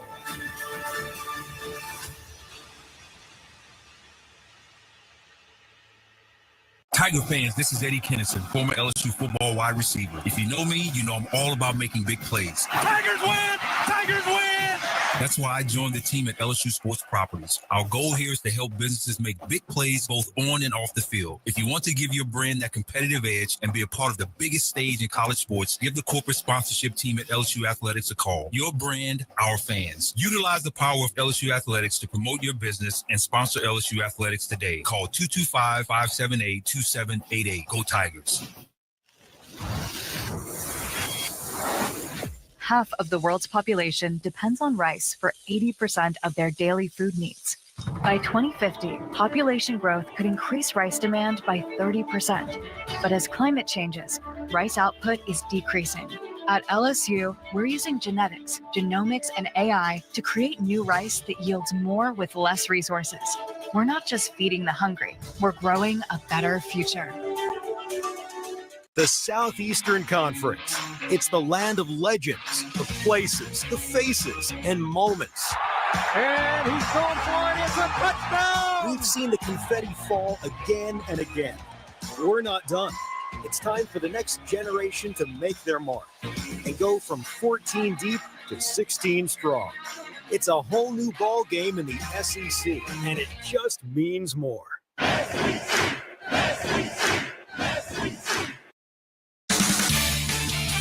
Moments away from second half action for LSU Fighting Tiger football. Here's a quick check of the Republic Finance scoreboard on the ISC Constructors Fighting Tiger halftime report from the LSU Sports Radio Network. Now it's time for a scoreboard update presented by Republic Finance. Visit Republic Finance for all your personal loan needs. Get started at republicfinance.com/Tigers. We got more than one surprise developing right now in the state of Alabama. We'll get to that in just a second. We got to start off, though, at the top of your top 25. Big battle in the Big Ten and a big win for number 2 Ohio State, 38-15 over number 5 Indiana. Third-ranked Texas handled Kentucky 31-14. Worth noting, Mark Stoops benched his quarterback early to play freshman Cutter Boley. Minnesota gave number 4 Penn State all they could handle, but the Nittany Lions prevail 26-25 there. 6th-ranked Notre Dame is in control, taking on number 19 Army. The Fighting Irish have a 35-7 lead with 4:18 to go in the third quarter of that contest. Okay, right now Alabama Crimson Tide ranked 7th in the nation. They are at the Oklahoma Sooners. About to start the second half. First play of the second half is about to be snapped right now. Oklahoma winning at halftime with a 10-3 lead in that one. 8th-ranked Miami was a 42-14 winner over Wake Forest. Back-to-back wins for the Florida Gators as they take down number 9 Ole Miss 24-17. Georgia stepped out of conference to beat up on UMass 59-21. Speaking of out-of-conference whoopings, it was number 11 Tennessee 56, UTEP nothing. 12th-ranked Boise State is at Wyoming, and they're tied up as well, 10 apiece at the end of the third quarter. It was number 13, SMU 33, Virginia 7. 21st-ranked Arizona State upsets number 14, BYU 28-23. We've got an upset alert in Auburn, Alabama right now. With 10:54 to go in the third quarter, the Auburn Tigers are up 21-7 over 15th-ranked Texas A&M Aggies. And keeping those upsets rolling, Kansas, top number 17, Colorado 37-21. It was a good day in the Palmetto State. Clemson beat the Citadel 51-14, and South Carolina clobbered Wofford 56-12. One other top 25 score to note, it was Missouri beating Mississippi State 39-20. Moving over in-state, Arkansas beats La Tech 35-14, and Arkansas State beats UL Monroe 28-21. Bad day in that border battle. UL Lafayette was a 51-30 winner over Troy. Southeastern was 3 points better than Nichols, 19-16 your final score there. Houston Christian dominated Northwestern State 62-24, and Lamar making the almost hour-long journey to McNeese, and they have the lead. Lamar is up 17-7 over the McNeese Cowboys 30 seconds ago until halftime of that contest. Tiger fans, starting a job is easy, but you got to be tough to finish it. The Ford F-150 truck offers gas, Power Boost Hybrid, or all-electric powertrains, so you have all you need to get the job done right. Ford F-Series, America's best-selling truck, 47 straight years. See your Southern quality Ford dealer. Once again, our score at halftime is 14-7. Your LSU Fighting Tigers with the lead. When we return from this break, we'll be back inside Tiger Stadium, back inside the booth. We'll hand it back to Jacob Hester after this on the LSU Sports Radio Network, powered by People's Health. When you open a crisp, cold Bud Light, you know game day is here. You owe me $5. We mean every sound. Enjoy responsibly. 2022 Anheuser-Busch Bud Light Beer, St. Louis, Missouri. Ho-ho! Welcome to the Make It Jingle with Chris Kringle podcast. Today, we're talking to Jan from Toyota, all about Toyota thoughts. Hi! So, Jan, got any red Tacomas? Yeah, we have a great selection of vehicles, including Tacomas. After my big job, I'm taking the missus down to Florida to go surfing. Did you say Florida? Can the elves and I go too? Dealer inventory may vary. Current offers on these vehicles end December 2nd. Offers are subject to change throughout Toyota Thon, which ends on January 6th. See your participating Toyota dealer for details. Toyota, let's go places. Everyone has their own favorite way to experience Louisiana. For some, it's the taste of hot beignets with a creamy cafe au lait. For others, it's swaying to the music of brass bands, Zydeco, and all the music in between. It's boating on the bayou, weaving your way through festivals, road tripping in pursuit of the greatest gumbo. Whoever you are, whatever you crave, Louisiana will feed your soul. Go to findyourlouisiana.com to plan your visit today. Looking for a rewarding career? Become a medic and make a real impact in your community. Acadian Ambulance offers comprehensive training and a supportive team. Visit becomeamedic.com to learn more and start your journey. That's becomeamedic.com. We're Dudley DeBosier. As an official partner of LSU Athletics, we love being back here on campus. It's where we began our journey as lawyers, and it keeps us connected to the community we pledged to serve. This place has made a difference in so many lives across the state. And it inspires us to do the same. We're a law firm that cares about this community. And that's the Dudley DeBosier difference. Demand Dudley DeBosier, official partner of LSU Athletics. 444-4444. Chad Dudley, Baton Rouge, LA 2112230.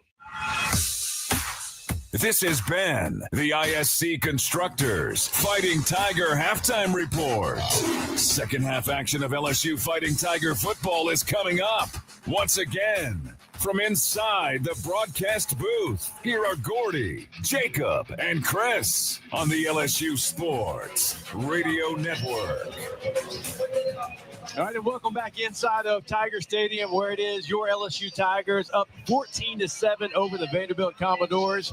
And much like last week, LSU is dominating in total yards. It is 254 to 179. LSU been able to throw and run the football, 157 passing yards and 97 on the ground. Only 2 penalties there in that first half. 13 first downs for your Tigers to only 7 for Vanderbilt. 5 of 8 on third down. One of the big reasons LSU is up right now. As I said, 14-7 right now over Vanderbilt. Vanderbilt will get the opening kickoff of the second half. And as we get ready for the second half, we'll welcome back on to the broadcast the voice of your LSU Tigers, Chris Blair. Thank you, Jacob. Yes, indeed. LSU with 2 first-half touchdowns, which certainly is a move in the right direction.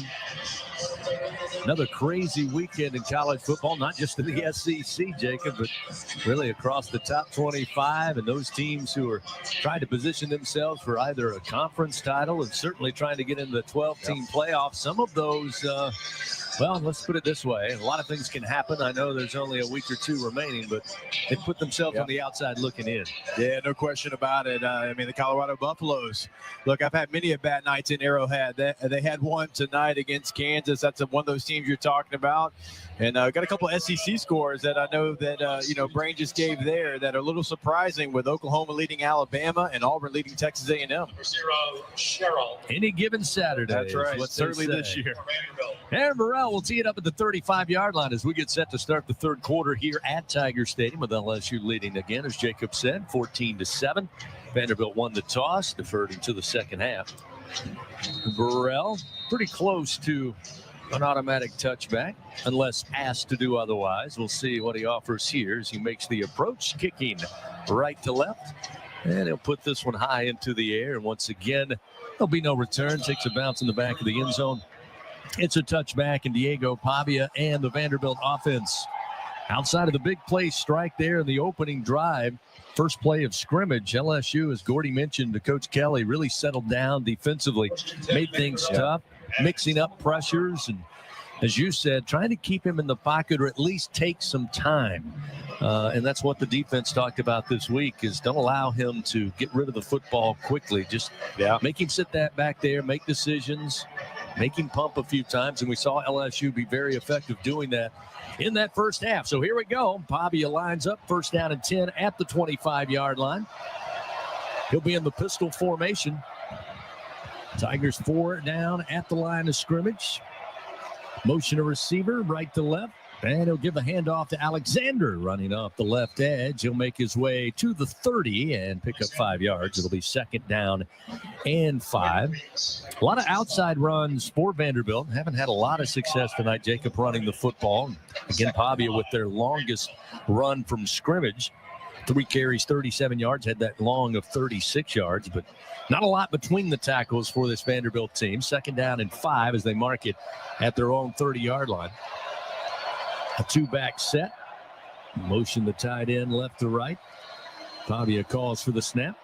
Again, they'll hand it off. This time running with it left side again is going to be the backup running back, number 23, A.J. Newberry. He'll pick up 6 yards and move the chains for Vanderbilt. So interesting start here. Clark Lee, first 2 plays from scrimmage, pretty successful, keeping the ball on the ground and getting the ball out of the hands of Diego Pavia. Yeah, so they got a little pony personnel, a little 20 personnel kind of in the game right now. And, they had 2 backs, and expect some more option looks. I mean, that was a triple option. He just kind of gave the dive there. So that seems like that's going to be maybe a change of pace here for Vanderbilt.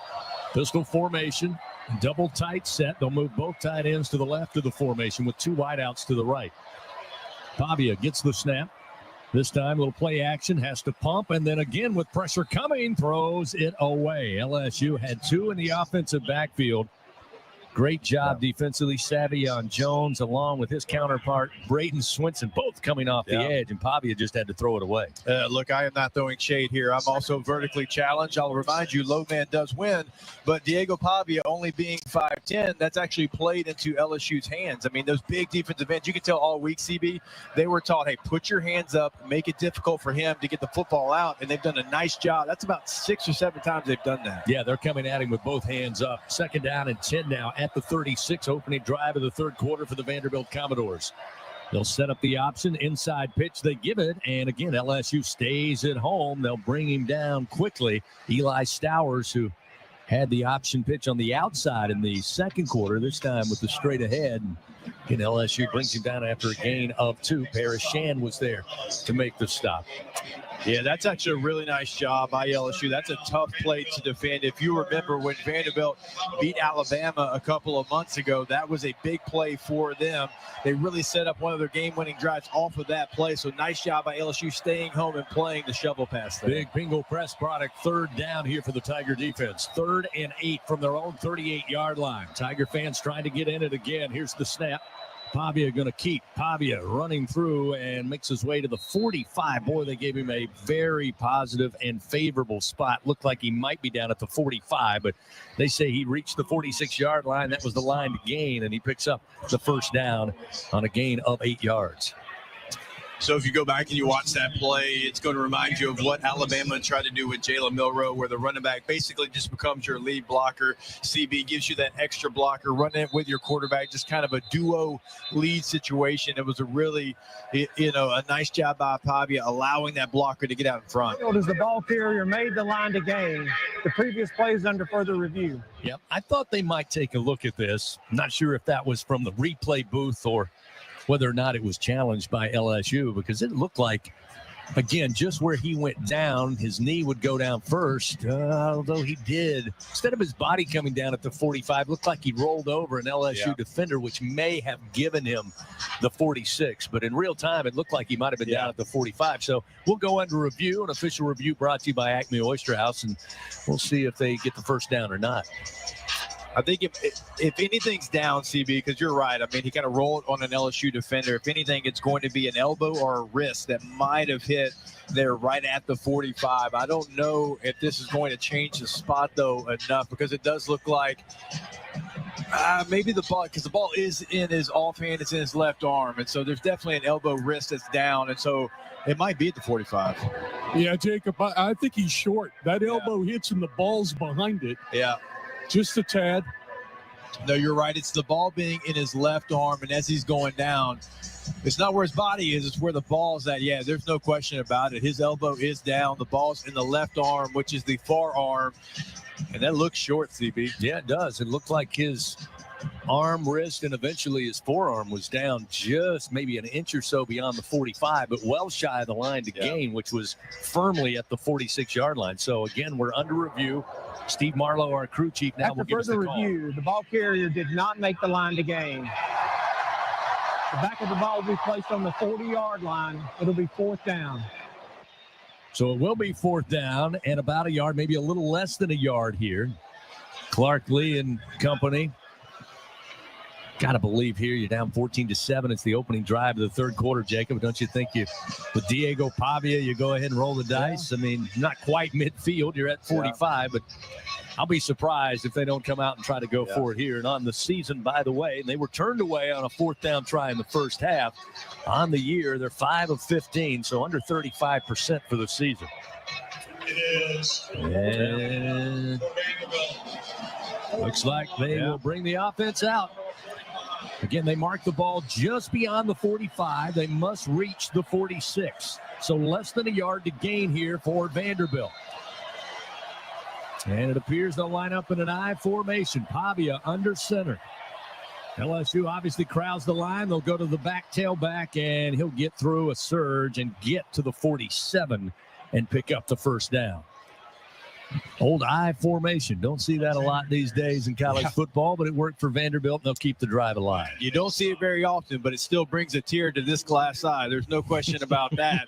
I was actually surprised, CB. I was like, okay, half a yard to go. Would they try to maybe hard play action and take a chance? They just decide, go for it and pick it up there. But, this team, this offense, when they take chances, it's typically downfield. I thought maybe you see a shot there because everybody's expecting what we saw. First down and 10 at the 47 of their own. Opening drive of the third quarter, 11:25 and counting, 14-7 LSU leads. Pavia backpedaling, throws it away, this time near side into the Tigers sideline. And LSU again breathing down the neck of Diego Pavia. And he just has to throw it away, and that quickly brings up 2nd down and 10. Yeah, LSU's done a fantastic job, Chris, all night long of being able to play that play. That's what they want to do. They want to get Diego Pavia rolling out. It doesn't matter right or left. They want to get him on the run, but LSU's defensive ends, those edges, they've done a nice job of kind of stopping him in his tracks and making him pull up before he wants to, and the throw just has not been there. 2nd down and 10 from their own 47-yard line. Tigers 4 at the line of scrimmage. Here's the snap. Pavia. Quick fire, slant, catch made at the 43, then breaking a tackle at the 45 and keeps on rolling inside LSU territory to the 35, a gain of 18 yards. Junior Sherrill on the catch and the run after catch, and it's 1st and 10 at the 35 for Vanderbilt. Yeah, that was an easy pitch and catch. You had Zay Alexander playing way off. You had no real inside help there. Your linebacker is certainly worried about what's going on in the run game from Vanderbilt. And then you got Zay Alexander not wrapping up, allowing about an extra 6 yards. 1st down and 10 now at the LSU 35-yard line. Again, opening drive of the 3rd quarter with the Tigers up a score, 14-7. Snap a little low. Pavia had to go down to get it. Now he'll hand it off, and that play just had no momentum. A gain of a yard by Alexander, but that one, the timing completely off on the bad snap. Yeah. It'll be 2nd down and 9. Yeah, when you have all those moving parts, and so Vanderbilt, they've got guys motioning in, they're going to become a part of a triple option. When you have a low snap, all those plays are such timing plays. And if you throw the timing off just a tick, they're not going to work like you want them to. So all those moving parts, you have to be perfection with the pre-snap process. 2nd down and 9 at the LSU 34. Again, they'll go to the backup quarterback, Nate Johnson. He'll check in. He'll be in a pistol formation. This time Johnson pulls off the left edge, and Johnson again inside the 30 down near the 27-yard line. Looks to be a gain of 7. We mentioned it. He came in for 1 snap. Design run, which is interesting simply because Pavia is the leading rusher for Vanderbilt, but they changed gears with Nate Johnson. Johnson again going to take the snap. Johnson again going to keep, but this time movement and flags on the field, and play is halted. Before the snap, false start, offense number 55, 5-yard penalty, 3rd down.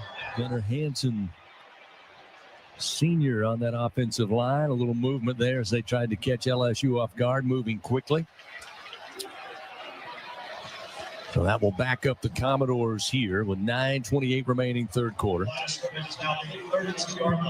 I'll tell you what, Jacob, they're going to come back to that quarterback following the running back. That's same play against Alabama. LSU still hasn't shown they could defend that. 3rd down and 7 now, backed up to the 32-yard line. Pavia checks back in after a couple of snaps attempted by Johnson. They'll have 3 wide to the right, 1 to the left, single back in Alexander. Snap is back. Diego has time in the pocket, throws across the middle. A little underneath route catch going to be made. Richie Hoskins brought down immediately at the 29-yard line after a gain of 4. As we roll under 9 minutes remaining 3rd quarters, Vanderbilt taking their time here, but moving the ball down the field. Looks like Clark Lee's going to be aggressive again. The offense staying on the field. You've already picked up 1 4th down here on this drive, and instead of attempting a field goal here, going to go for it. He's going to go for it on 4th and 4 this time. This will be the 12th play of the opening drive of the 3rd quarter, and now timeout. Clark Lee? No, it'll be LSU. That will burn the timeout. They're first of the half, presented by Coshada. Escape to the largest casino resort in Louisiana. Coshada Casino Resort, Louisiana's best bet. Timeout on the field. 8:27 remaining 3rd quarter. It's a 14-7 LSU lead over Vanderbilt. Back to Tiger Stadium after this on the LSU Sports Radio Network, powered by People's Health. The passion, the tradition, the rivalries. Sirius XM is your destination for all things college sports, and we've got you covered. On SEC Radio, there is complete coverage of every school in the conference, including live games, plus 24/7 talk and analysis. So cheer along on the Sirius XM app and listen to your favorite team anywhere. And now you can get 3 months of Sirius XM free. Subscribe now. See all for details at SiriusXM.com/SEC Sports. LSU Tiger fans are gearing up with real Tigers apparel and merchandise from the official online store at lsushop.net. Get jerseys, sideline gear, polos, t-shirts, hats, official team merchandise from Nike, accessories, and much more. Over 3,600 products, all shipped right to your door. Head to the place real Tiger fans go for the selection only real Tiger fans get at lsushop.net. The Southeastern Conference. It's the land of legends, the places, the faces, and moments. And he's going for it. It's a touchdown. We've seen the confetti fall again and again. We're not done. It's time for the next generation to make their mark and go from 14 deep to 16 strong. It's a whole new ball game in the SEC, and it just means more.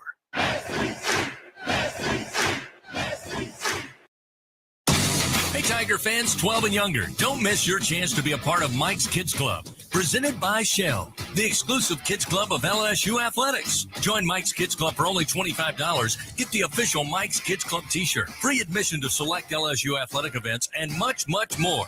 To learn about upcoming events and to join, please visit lsumkc.com. The Mike's Kids Club, presented by Shell.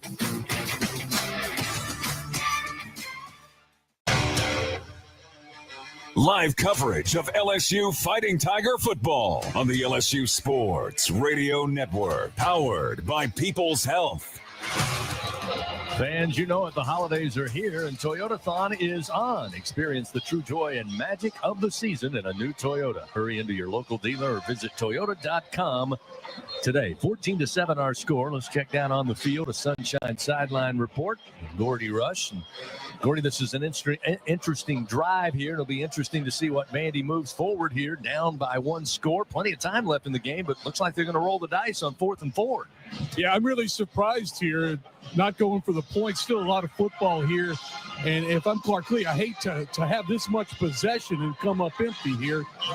And are they put the field goal out here? Yep, they have made a change. All right. Yeah, so LSU burned the timeout. They had some personnel issues prior to the snap, and then after the timeout, they talked it over and looked like they agreed with Jacob and Gordy. It's better to try to get some points here with plenty of time left in this game. So Brock Taylor, who's got a long of 57 earlier this season against Missouri, going to line up. Look to be about a 47-yard try from the far side hash, kicking towards the south end zone. Placement is down, kick is up. It's got plenty of leg, and the kick is good. So Brock Taylor splits the uprights. That'll get Vandy a little closer, 3 points closer anyway, and it's 14-10 now with 8:26 remaining here in the third quarter. But a long sustained drive, but eventually LSU able to force the field goal, keeping them out of the end zone once again. And now you give the football back to LSU. And as I said, Jacob, as we started this third quarter, the Tigers had 3 touchdowns in their last 10 quarters. The good news, they had 1 in the first and 1 in the second, so they're trending in the right direction. Let's see if they can pick up that momentum where they left off. Yeah, it's been the difference because, they dominated the stats a week ago, but you don't finish in the end zone, then you give your opponent a chance to go make big plays. And last week, Florida made those big plays. And so far, Vanderbilt's made a big play, but it was the first play of the game. Like, even holding them right there to a field goal, that feels like a win coming out of half for LSU. And let's see if LSU's offense can continue that trend of putting the ball in the end zone. So Brock Taylor tees it up at the 35. Again, Thomas and Williams back deep for the Tigers. 8:26 remaining here in the third quarter. Here's the approach by Taylor. Puts a foot into it. Spinning end over end, but going to be short. And Thomas going to field it at about the 2-yard line far side. Shakes across the 20 and then grabbed and thrown down after he reached the 23-yard line. And LSU will start 1st and 10 from their own 23. LSU Athletics would like to thank tonight's game sponsor, Louisiana Blue, official health insurance partner of LSU Athletics.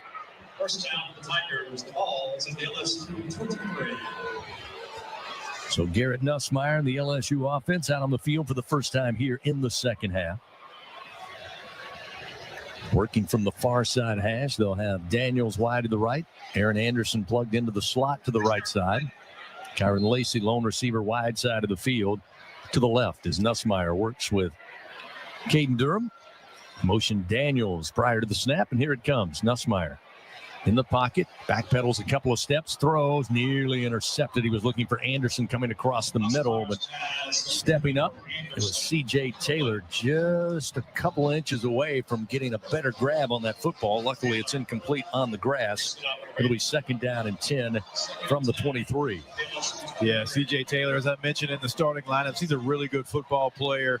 He saw that coming the entire way and, tried to make a play at the ball. Garrett Nussmeier, fortunate that one still in the Tigers' possession. Now Mason Taylor will motion right to left, and on 2nd down, the give to Durham. Again, broke an initial arm tackle, but runs into a team of Vanderbilt Commodores after picking up just 1 yard on the carry. Stop made by Otara on that defensive front, able to grab and hold on. So it sets up 3rd and 9. The Tigers tonight, again, last week spectacular on 3rd down. Tonight, 5 of 8. Looking to convert here on their first touch of the football in the second half. 7:40, clock moving, 14-10. LSU leads by 4. Nussmeier on 3rd down.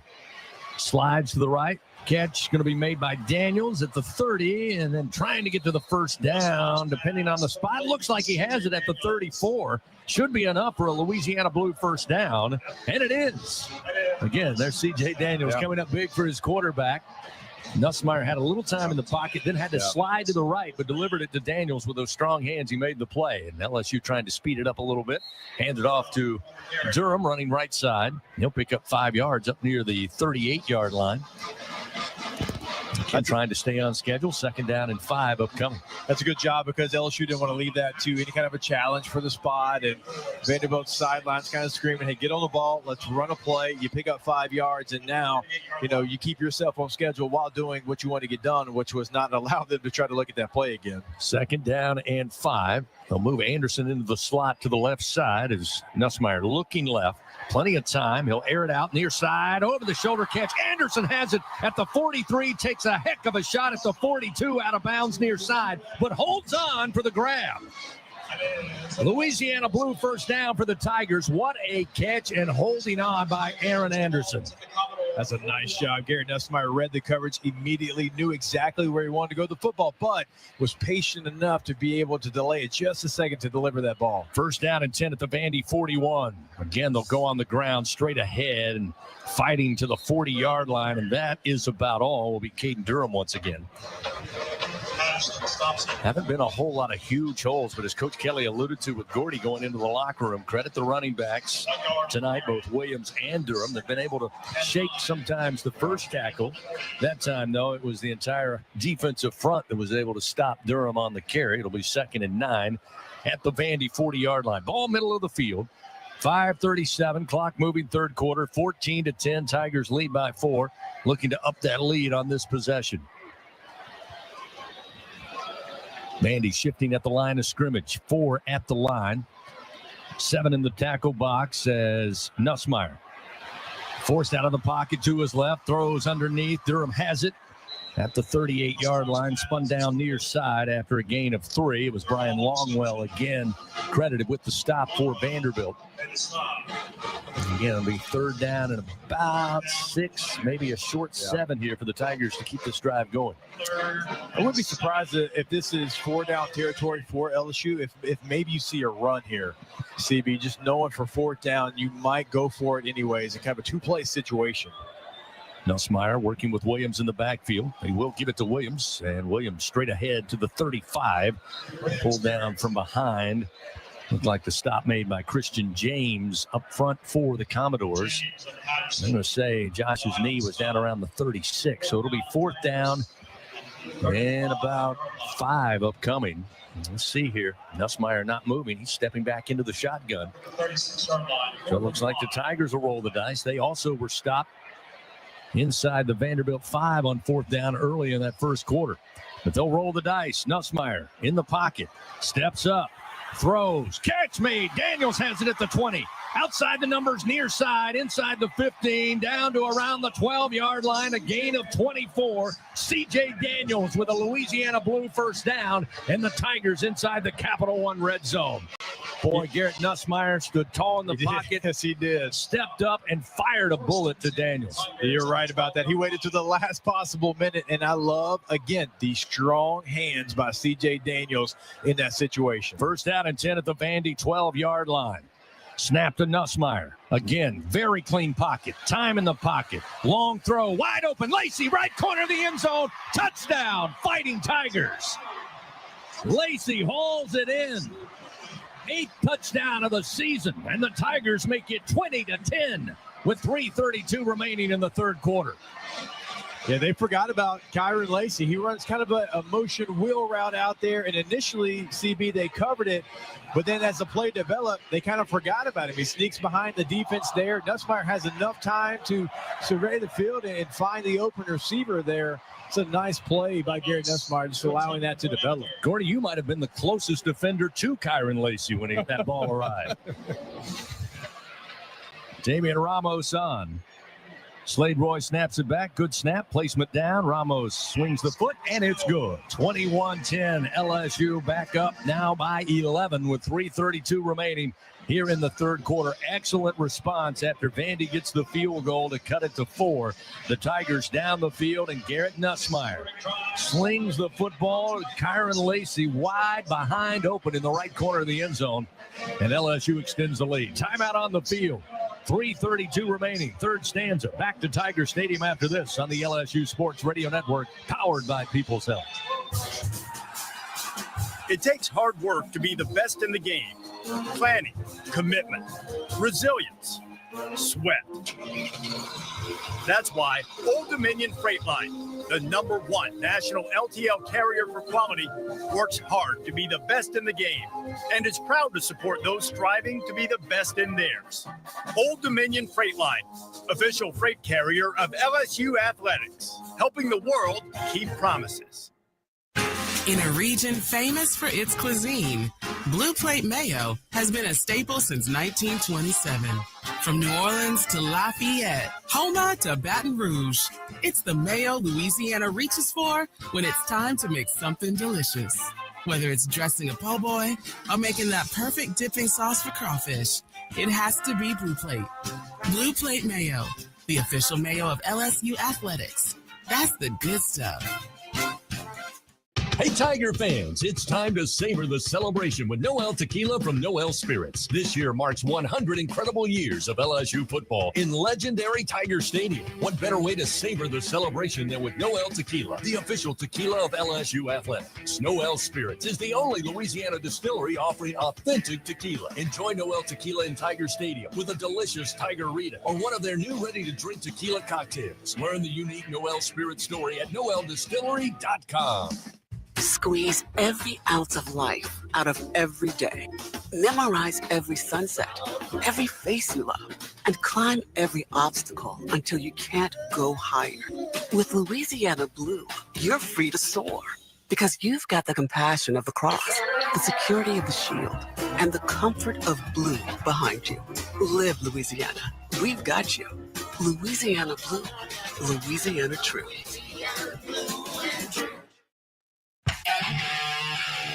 This is LSU Fighting Tiger Football on the LSU Sports Radio Network, powered by People's Health.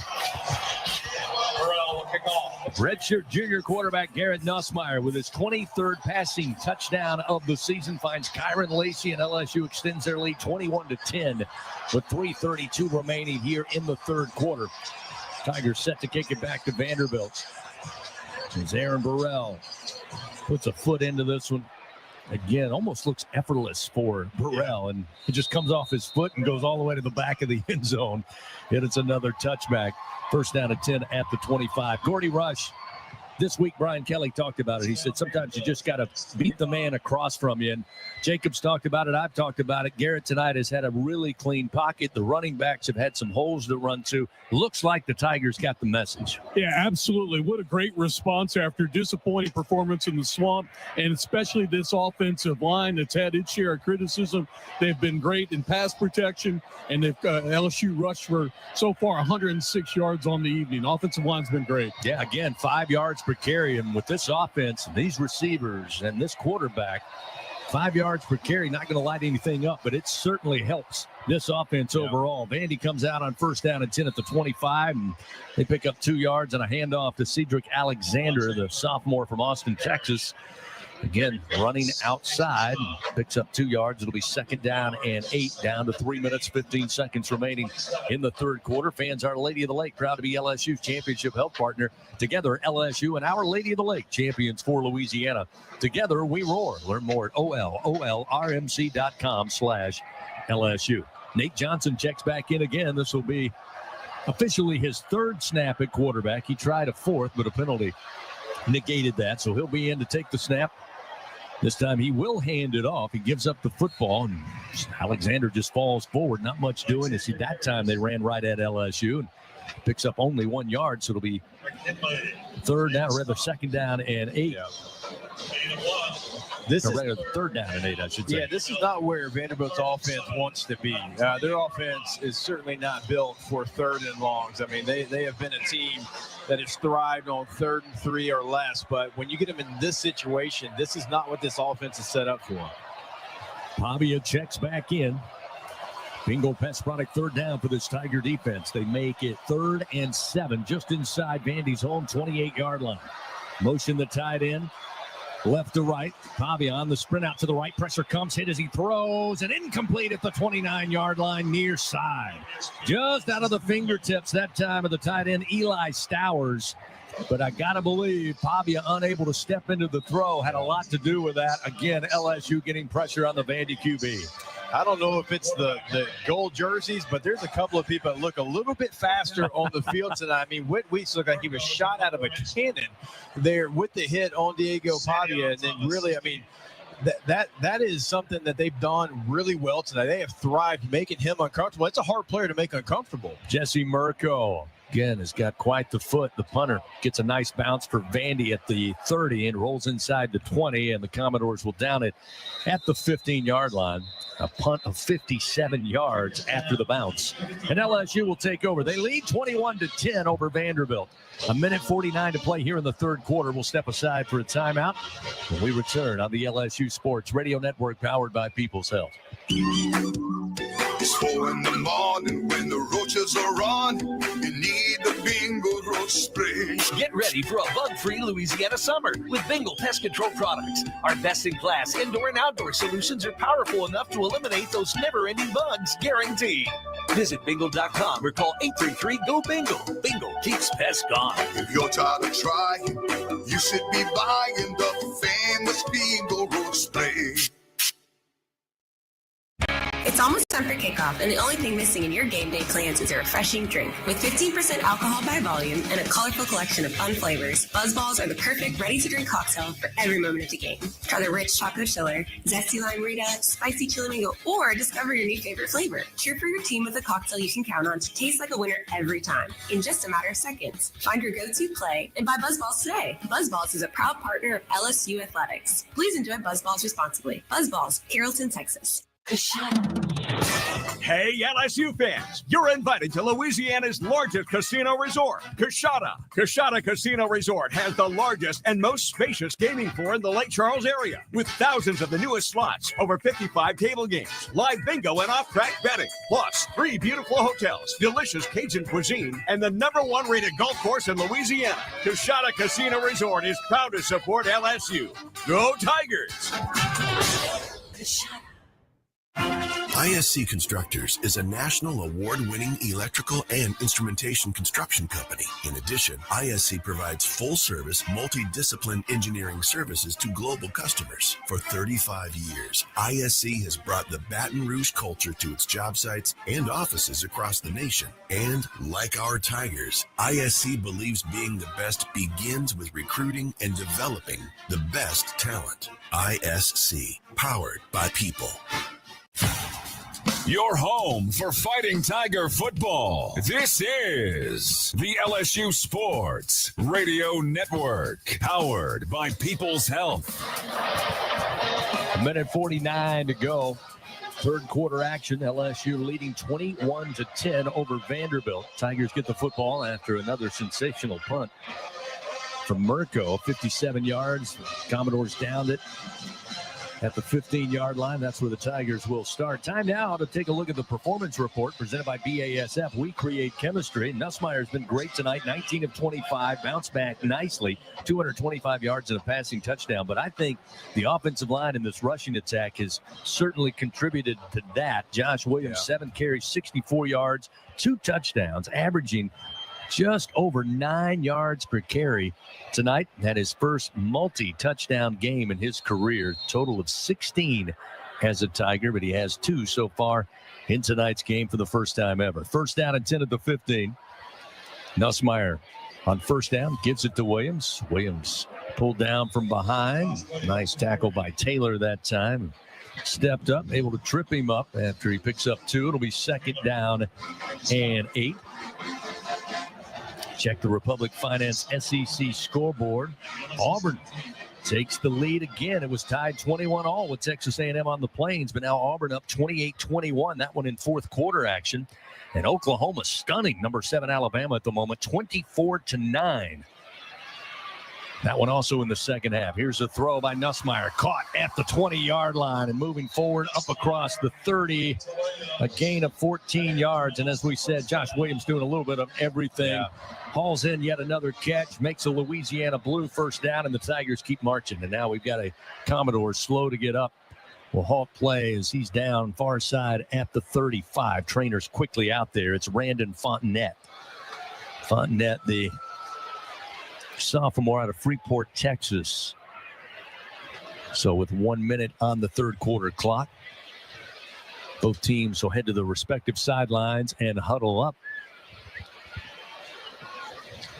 I can't really remember a game, CB, where LSU's taking advantage of just, your check downs and what they're going to give you. And if they're going to play this coverage where they allow you to catch the ball and try to make a play, LSU's got dynamic playmakers with the ball in space. And so, I've been impressed with how Garrett Nussmeier's allowed the play to develop. And if it's not there, get your eyes back down to your check down. And, that's probably 6 check downs right now that have all been big plays. Most of them have turned into first downs. 346 yards total offense, 238 through the air. And as I said, 108 on the ground for the Tigers, which for this team is really complimentary football, running and passing. And they're finding the end zone, which is a big difference from last week. First down for the Tigers. Ball just inside their own 30-yard line as we resume play. Nussmeier in the pocket, stands tall, fires, catch made at the 48-yard line. It's going to be Aaron Anderson, a 19-yard grab up to the 48, a Louisiana Blue first down. And Nussmeier really feeling it now, and something we haven't seen in a couple of weeks. Credit these wide receivers, Jacob. They're getting separation. Yeah, they certainly are. And then the offensive line is doing a nice job. That was a kind of a heavy play action. You were trying to sell a power. You had a puller on a play. That's always one of my favorite play action moves. And then Garrett Nussmeier, you're right. You see separation. You find the open receiver over the linebacker and into the hands of Aaron Anderson. Aaron Anderson hauls that in. That's his 4th catch of the night for 48 yards. And the third quarter comes to an end. After 3, LSU up 21-10 over Vanderbilt. 4th and final quarter coming up on the LSU Sports Radio Network, powered by People's Health. Albertsons is making shopping and saving easier than ever. Check out Albertsons For You in our mobile app, where you can shop for groceries and save weekly with digital coupons all in one place. With Albertsons For You, you can earn rewards points every time you shop and redeem them for free groceries. Brand new Albertsons For You members receive $5 off their next $25 purchase just for signing up. Download the Albertsons app or go to albertsons.com to sign up.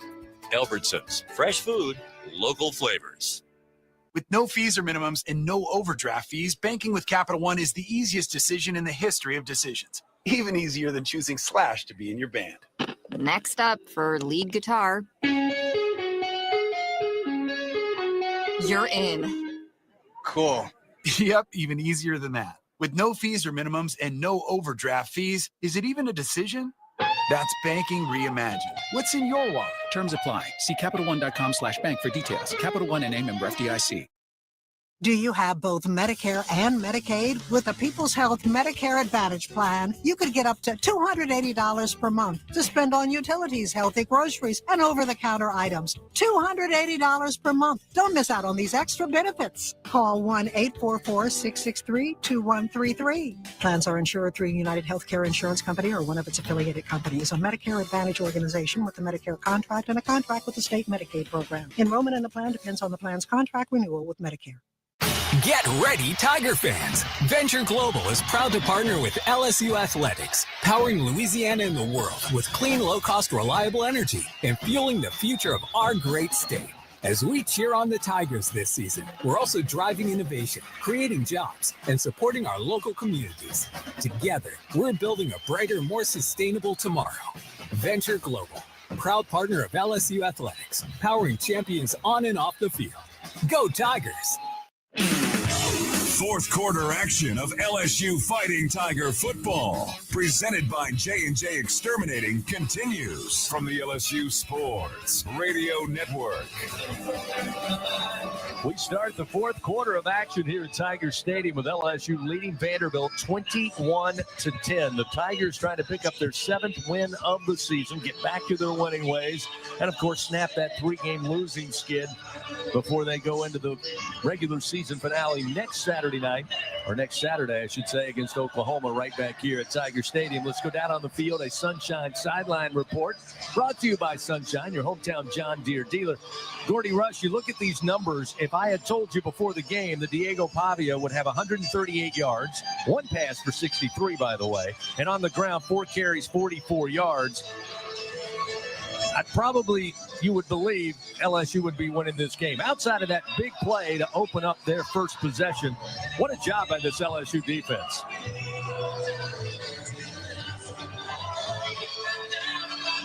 Gordy's right in front of the student section. He probably, with calling Baton Rouge, is having a little trouble hearing us right now. But Jacob, again, Diego Pavia is one of the more exciting players in the SEC. But again, the offense for Vanderbilt is built around him. And LSU, outside of that one play, has really done a good job in equalizing him. Yeah, they've made a player that's hard to kind of get off the midline, very uncomfortable.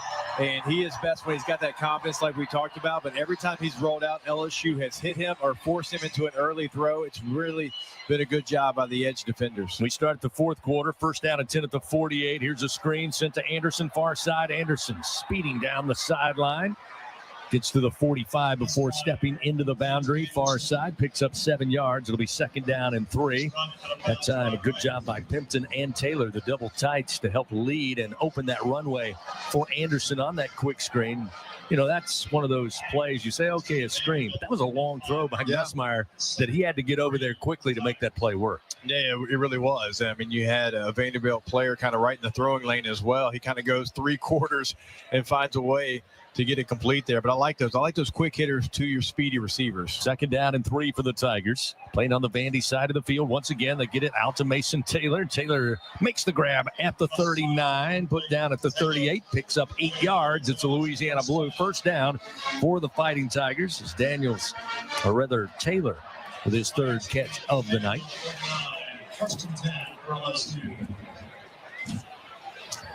LSU's mixed it up. They've kind of change speeds at times. We've seen a little tempo tonight, but right now they'll take their time, line it up, first down and 10. Just outside the 38-yard line of the Vanderbilt Commodores, with LSU leading 21-10. Nussmeier, lots of time in the pocket, decides to check down, get it to Williams. Williams with a great move near side at the 40. Ships by a defender, breaks the tackle at the 30, and eventually runs out of bounds inside the 25, down to the Vanderbilt 22-yard line. A Louisiana Blue first down for the Fighting Tigers on a gain of 17 yards on the quick check down pass to Josh Williams, who now, again, has 5 catches in tonight's game to go along with 8 carries. And that's one of your veterans showing out tonight for the Tigers. Yeah, 1-8 definitely came to play today. And again, like, you don't have to overthink it. He's running just a simple flare route, but hey, let me give my guy a chance one-on-one with their defender. What'd he do? I mean, he left him in the dust. He makes him miss, and then he picks up a first down. And we got movement. LSU pointing to Vandy, but it looked like maybe the right side of the offensive line. Offense number 50, 5-yard penalty, first down. Jones a little jumpy. Steve Marlowe with the call, our crew chief tonight. So that will back LSU up. Again, they've been pretty clean as far as penalty goes tonight. Both teams, actually. The officials haven't been extremely busy. They could combine 5 penalties, 3 for the Tigers, 2 for the Vanderbilt Commodores. 13:05 to play in the game. LSU marching down the field. 1st and 15. They give to Williams. And Williams again will give a ride to a couple of Commodores. Makes his way down to the 20-yard line. Pick up 6 yards on the carry. And again, Coach Kelly alluded to it. You're going to have to break some tackles, and the running backs have done that tonight, along with much better play on that offensive line. So they get they get some of the penalty yards back and then some. It'll be 2nd down and 9 at the 20 as the Tigers once again reach the Capital One red zone. Taylor motions left to right as the tight end. 2 receivers to the left. Nussmeier takes the snap, looks left, now looks center of the field, now comes back right, throws towards the end zone, but looking for Taylor, and it's overthrown. That time, Taylor was covered up. Double coverage for Vandy, and Nussmeier, for all intents and purposes, throws that away. Yeah, he's going to watch that one tomorrow. He's going to be pretty upset with himself, not only because, he just throws it out of the field of play there, but it was kind of it was a mesh rail that we talked about a couple of weeks ago. Aaron Anderson's coming on that drag route. He's wide open right in front of Garrett Nussmeier's face. He's going to want that throw back just because he had a speedy receiver with a head of steam with nobody really in front of him. 3rd down and 9. Ball at the 20-yard line. Nussmeier looks left. Sidearm throw. Caught on the far side hash at the 15. And it's going to be Hilton. And Hilton scurries his way down to the 11-yard line. And he'll pick up the Louisiana Blue 1st down. Hilton with his first catch of the night. And the Tigers look at 1st down and 10. They'll mark it at the Vandy 11-yard line with 11:55 remaining here in the ballgame. And before they can get lined up, whistles blow, and Steve Marlowe says, on the field as the ball carrier made the line to gain. The previous plays under further review. Oh, they're going to take a look at the spot after Hilton was tackled. So we go under review for a 2nd time, brought to you by Acme Oyster House. Again, maybe need a slow-mo look at that one. Real time, I thought Hilton had it, but I think he's going to be okay here, but I think the coaching point is going to be know the situation and know that you've got to get upfield. We're not looking right now for the touchdown. Touchdown be great, but you have to know that, hey, we need 1 more yard from where you've caught the football. At some point, you got to get north and south. Now, again, off the replay, it does look like he is going to pick it up, but that's going to be the coaching point there. Get north-south as soon as you can. So still under review. Again, the ruling on the field is a 1st down, so they need overwhelming evidence to overturn the call. And again, only saw 1 replay. Now we get another look at it here in slow motion. Hilton coming from far side to near side, and his hands down at the line to gain, at least the television line, right, which is not always completely accurate, but looked like his left hand came down. He had the football in his right arm. That's where that right knee hits. Right knee seems to hit at the 12, but the ball is over the 11. Yeah, I think, Gordy, you're right. I mean, you see that right knee go down, but the ball from that angle appears to be at the line to gain. But again, we're seeing one angle. He's got the tablet out. That's never a good thing when the field judge has the tablet out. Now, he's not writing yet. Maybe he's just getting ready. So again, we used to try to guess these things based on how long the review took. Looks like it's going to hold up. He didn't write anything. Maybe I'm right. After further review, the ruling on the field stands. 1st down. Well, what do you know? Gordy's figured this out now. There you go, Gordy. Well done. It only took week 11. And what, 3-4 years?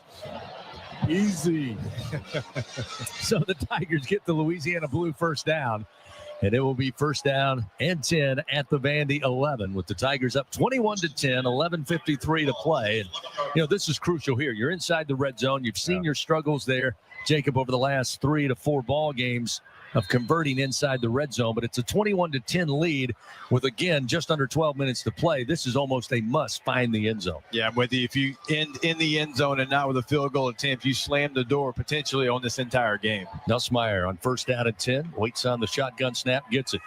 Williams going to get the carry, and he's grabbed low and brought down. That time holding on and not letting go was Langston Patterson, who snuck in, got Williams at the ankle, brings him down. Maybe he leaned forward. He got to the line of scrimmage, so no gain on the play. It'll be 2nd down and 10. Fans, Cintas proudly helps local Louisiana businesses stay clean, safe, and ready for the workday, and have done so for over 35 years. Substitutions coming in and off the field.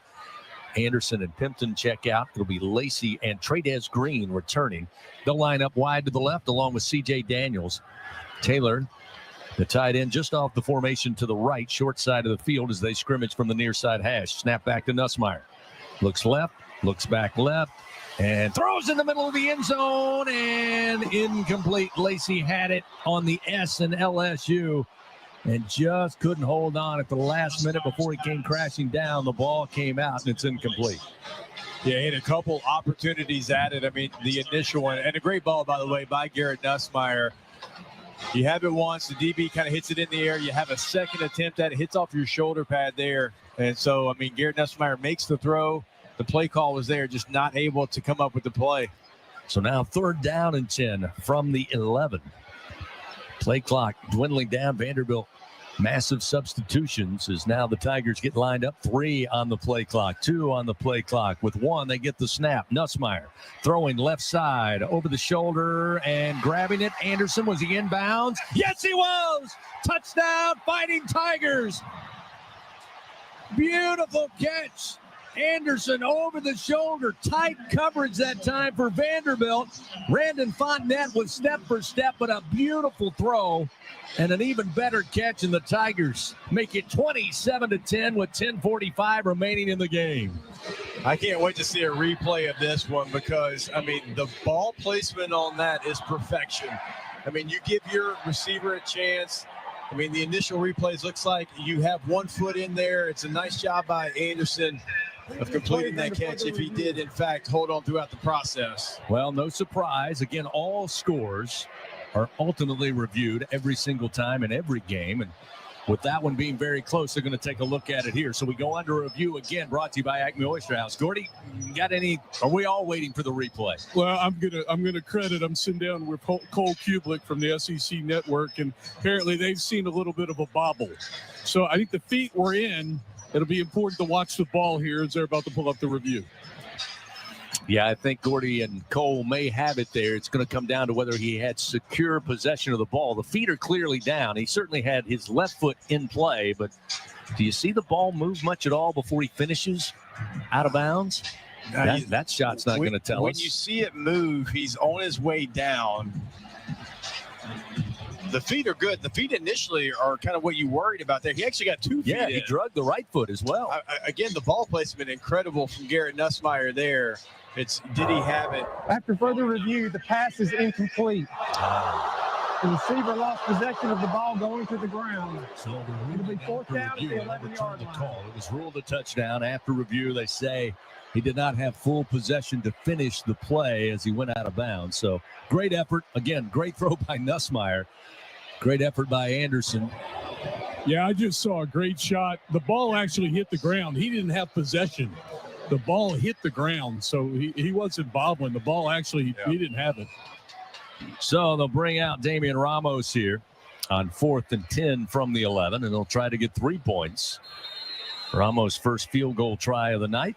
Placement is down. Kick is on its way towards the south end zone. And they got whistles blowing everywhere. Timeout, Vanderbilt. Oh, Vanderbilt wanting to ice Ramos here. And that one came right as the snap was released. And that's where the Boo Birds come in here at Tiger Stadium. So timeout taken by Vanderbilt. Timeout presented by Coshada. Escape to the largest casino resort in Louisiana. Coshada Casino Resort, Louisiana's best bet. So Ramos will have to try it again, trying to make it a 24-10 lead with 10:45 remaining. I think Coach Kelly's pretty upset because I think if I can read his hand motions, it was an assistant maybe that got the timeout call for Vanderbilt and not Clark Lee, and they gave it to him when it's supposed to come from the head coach there. Yes, Coach Kelly's at the 15-yard line wanting an explanation, and I'm sure they're saying, hey, we heard somebody call timeout. Because he was pointing out kind of, hey, I saw Clark over there. You gave him the timeout over here. Yeah, and it's pretty loud in here, so likely you didn't hear Coach Lee. But nonetheless, they'll try it again. This one will be about a 28-yard try. Slade Roy set to snap it back. Good snap. Placement down. Ramos again will put it up, and the kick is good. 24-10 LSU now leads with 10:41 remaining here in tonight's ball game. With that good kick, the good hands at Allstate will contribute to the Tigers General Scholarship Fund. Thank you, Allstate. 24-10, Tigers lead. Back after this on the LSU Sports Radio Network, powered by People's Health. I learned patience from my adoptive dad. All he had to say was, "Hey, you got this. Just breathe." Hey, we're pretty good. Yeah. Might have to start a band. I got it. Learn about adopting a teen from foster care. You can't imagine the reward. Visit adoptuskids.org to find out more. This message is brought to you by Adopt US Kids, the U.S. Department of Health and Human Services, and the Ad Council. And here's Heather with the weather. Well, it's beautiful out there, sunny and 75, almost a little chilly in the shade. Now, let's get a read on the inside of your car. It is hot. You've only been parked a short time and it's already 99 degrees in there. Let's not leave children in the back seat while running errands. It only takes a few minutes for their body temperatures to rise, and that could be fatal. Cars get hot fast and can be deadly. Never leave a child in a car. A message from NHTSA and the Ad Council. The Southeastern Conference. It's the land of legends, the places, the faces, and moments. And he's going for it. It's a touchdown. We've seen the confetti fall again and again. We're not done. It's time for the next generation to make their mark and go from 14 deep to 16 strong. It's a whole new ball game in the SEC, and it just means more.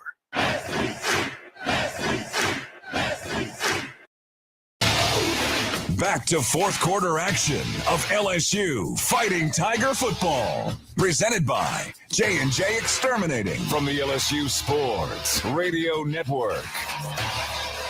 Tigers extend their lead on a 28-yard field goal from Damian Ramos to make it 24-10. A Tiger scoring drive brought to you by LSU Online. Score big in your career with LSU Online and continuing education. Tigers went 13 plays, 74 yards.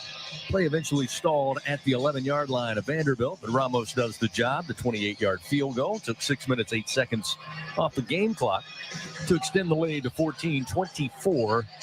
To 10. 10:41 remains in this game. LSU Athletics would like to thank its team LSU corporate partners, Cox, McDonald's, Our Lady of the Lake, Albertsons, Louisiana Blue, Coca-Cola, and Hancock Whitney. By the way, Josh Williams tonight, we mentioned how he has come to play. The veteran leader has a season-high 72 rushing yards, 2 rushing touchdowns. First time in his career he's had 2 touchdowns in a given game. He also has 61 yards receiving, which is also a career high. This kick by Burrell once again out of the back of the end zone. It's a touchback. First down and 10 at the 25 for Vanderbilt. Gordy Rush down there on the sideline with the Sunshine Sideline Report. We all noticed, even Jacob and I, from way up here in our vantage point, Vanderbilt a little chirpy there in the first half. What's it been like here over the third and opening moments of the fourth quarter? It seems to be a little quiet. Well, it's quieted down some, but I tell you, the temperature has dropped a little bit. But I think, look, LSU has begun to take control of this football game. Some of the chirpiness has gone down, and hopefully the Tigers here can get off the field and put this thing away with 10:41 remaining. First down and 10 at the 25. Nate Johnson again will start this drive. As the quarterback for the Commodores, out of the pistol formation, he'll pull, try to run near side. Great open field tackle. Oh, Zy Alexander cuts him down at about the 27-yard line. That time Johnson couldn't get free. Great job by Alexander. A couple of yards on the carry, and once again we'll see Diego Pavia check back in from the far sideline as Vanderbilt stares down they gave him to about the 28, just shy of the 28, so pick up a 3. It'll be 2nd and 7. A great play because Devon Keys kind of got called a little too far inside, and Zy Alexander kind of making up for that, closing that space incredibly quick. First down, or rather second down, I should say, and 7. Twin backs to each side of Pavia. Here's the snap. He'll pull. Little pressure in the backfield, and now he's pulled down from behind at the 26. He'll lose a couple of yards. LSU again able to get back into the pocket. Good job by Sean Washington. Swinson in on the act. That's a sack recorded by the Tigers. We'll actually credit that as a sack by Sean Washington. A sack brought to you by Train. Hard to stop the Tigers, hard to stop a Train. 2 back-to-back great defensive plays by this LSU defense. And suddenly it's 3rd and 9 quickly for Vanderbilt. As Gordy said, this defense wanting to get Vandy off the field, get their offense back out there. Still with 9 minutes and 18 seconds to go in this game. Pavia grabs the snap with the right hand. He's off the run. Hit as he throws downfield, but out of bounds, far side. It'll be 4th down and 9. And Vandy forced to give the football back to LSU. Savion Jones with great pursuit. And again, Pavia, no chance to really even to look at any receiver, much less check things down. He just had to chuck it away.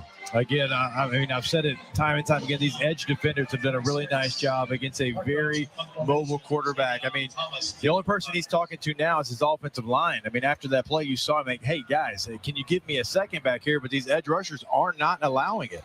They're going to fake. Murko going to try to run. Murko with room, 25-30, and he gets the first down up across the 35-yard line. Murko, I think right now, leader in the clubhouse for player of the game for Vanderbilt. He's been sensational punting the football, but this time he comes up with the fake on the snap and able to scamper his way to pick up the first down. Gotta love the call, Hess. They might take a look at that. His knee might have been down right before. I mean, it's going to be close. I'd be interested to see if they take a look at this. You could hear the crowd. They showed the replay, and the crowd immediately said no, and it looks like we're going to get our 4th review of the night. The ruling on the field is the ball carrier made the line to gain. The previous play is under further review. So they ruled that he was down at the 35, but the video, certainly for the Tiger fans here, Jacob, they think his knee was down short of the line to gain. So, again, we'll go under review, brought to you by Acme Oyster House. We'll get a look up here in the booth. He was hit, and knee is down shy of the 35. The ball is right there at the line. It's going to be close. Is it enough to overturn the call? But, I mean, it is certainly closer than it felt in real time. I'm with you, CB. In real time, I thought he was a yard past the line to gain. But as we sit here and we see the replay, that knee is down. It's right there on that 35-yard line. So, again, Steve Marlowe puts on the headset, stares into that small monitor. Again, with Jim Laborde, our replay official here inside Tiger Stadium, along with collaborative replay back in Birmingham. And again, as they stop the action and we see a picture here, boy, it looks like his knee was down before the football got to the 35.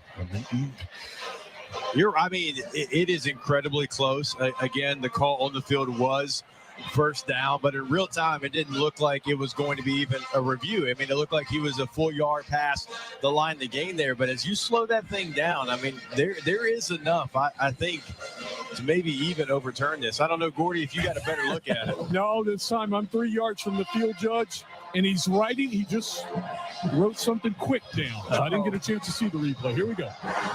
After further review, the ruling on the field stands. First down. So they do uphold the call on the field. They say he reached the 35 and picks up the first down on the punt fake. Was awfully close, but Vanderbilt keeps their possession alive here with 8:29 to go in this game. Fans, TJ Ribs, official barbecue restaurant of LSU Athletics, home to the LSU head coaches shows. Visit them anytime at 2324 South Acadian Thruway or order online at tjribs.com. While we have a moment, I want to wish best of luck Matt McMahon and the Basketball Tigers. Game 2 of their action at the Greenbrier Resort in West Virginia coming up tomorrow. Tip time coming at 2 o'clock. They dropped the game on Friday. Physical game against the Panthers of Pittsburgh. But they'll take on UCF, a really solid team, tomorrow at 2 o'clock in the early game to wrap up their play at the Greenbrier tip-off. Again, we'll have coverage right here along network lines beginning at 1:30 Central Time. Kim Mulkey, women's basketball, they're down in the Bahamas. They'll get to action on Monday afternoon taking on Washington. So I don't know. John Brady and J.D. Byers there in West Virginia. Greenbrier's an awesome resort, but Patrick Wright might win this one down in Nassau. I was about to say, it's two great locations there, but I bet P. Wright's enjoying himself down there in the Bahamas. But Jacob, you and Gordy and I, we're here at Tiger Stadium in Baton Rouge, and we beat them all. That's right. Because the Tigers are up 24-10 at the moment. So after the punt fake, 1st and 10 at the 35, Vanderbilt stays in business. Here comes pressure, and the handoff offsets the pressures. They hand it off. It'll be Newberry straight ahead. And he picks up solid yardage, maybe 10 yards before he's down at the 45. And he'll pick up another first down for Vanderbilt. I think one of the things Coach Kelly was trying to ask, like going back to that previous play where you review the spot, is, okay, if it's this close, why we're not at least measuring to see if he got the first down there. You can kind of see him kind of with his hand say the change there. So still not happy about that call. 1st down and 10. Mark it just inside Vandy's own 46-yard line as they approach midfield. Snap to Pavia. Fake the end around, and again, here's pressure. Braden Swinson right on him, and he'll throw it away into the sideline of Vanderbilt. Braden Swinson was all over him. I'm surprised that Vanderbilt would even try a play like that, to be honest with you, because of the pressure all night long. And it's not just the pressure, it's the pressure with containing as well. In the area, 2nd down. So I think they were arguing he wasn't out of the tackle box and threw it away. And the officials now initially say it wasn't intentional grounding, but they're going to meet up at the 35-yard line with the crew chief, Steve Marlowe, here. And again, the fans certainly thought they took away an opportunity for a sack for Braden Swinson. But it will be, as it stands, 2nd and 10 from the 45. And Vandy will break from the huddle. They'll send 2 receivers out wide to the right, 2 to the left side. We're down to 7:39 remaining, 4th quarter, and Tigers up 24-10 over Vanderbilt.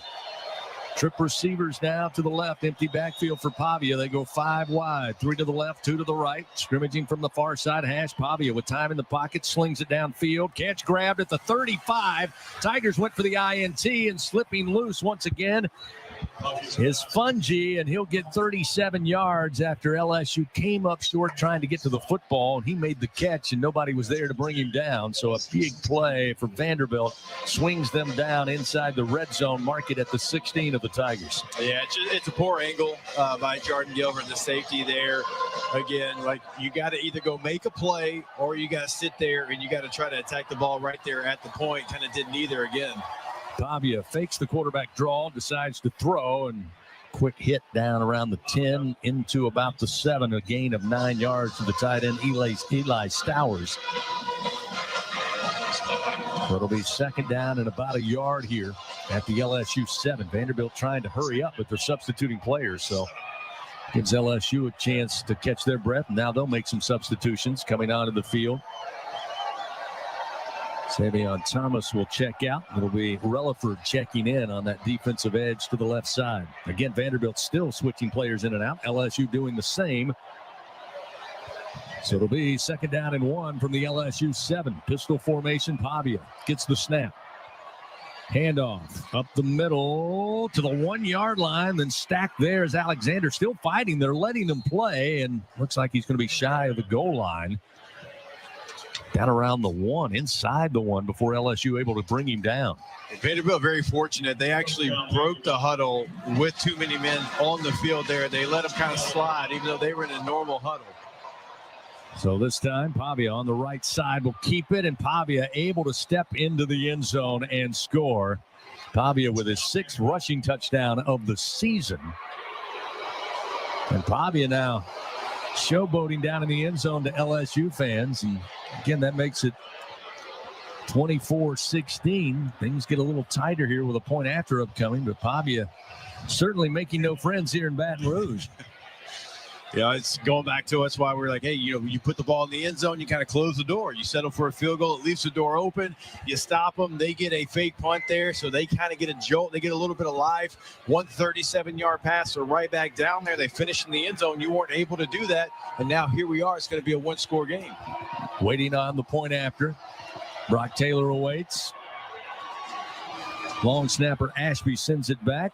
And the kick is up, and the kick is good. And you're exactly right. We're now a one-score ball game with 5:47 to go. 24-17 LSU with the lead. And, boy, that big pass play of 36 yards really put some life back into Vanderbilt. Timeout on the field. 24-17 LSU leads. Ball will be back in the hands of the LSU offense when we come back on the LSU Sports Radio Network, powered by People's Health. Score big with MMR. Join the team at the largest privately owned open shop electrical and instrumentation contractor in the nation, headquartered right here in Baton Rouge. MMR is committed to positioning each team member for success. Whether you're a student seeking an internship, just starting your career, or already a seasoned professional, MMR offers a variety of positions just for you. Get in the game at MMR, where your future is bright. Kick off your career at mmrgrp.com/careers. MMR, a proud partner of LSU Athletics. Looking for the perfect stocking stuffers? Then give all about the Jingle Scratch-Offs from the lottery. Pick up Holiday Jingle, win up to $500. Add to the fun with more Jingle and win up to $12,000. And spread the cheer with Jingle All the Way, where the top prize is a whopping $100,000.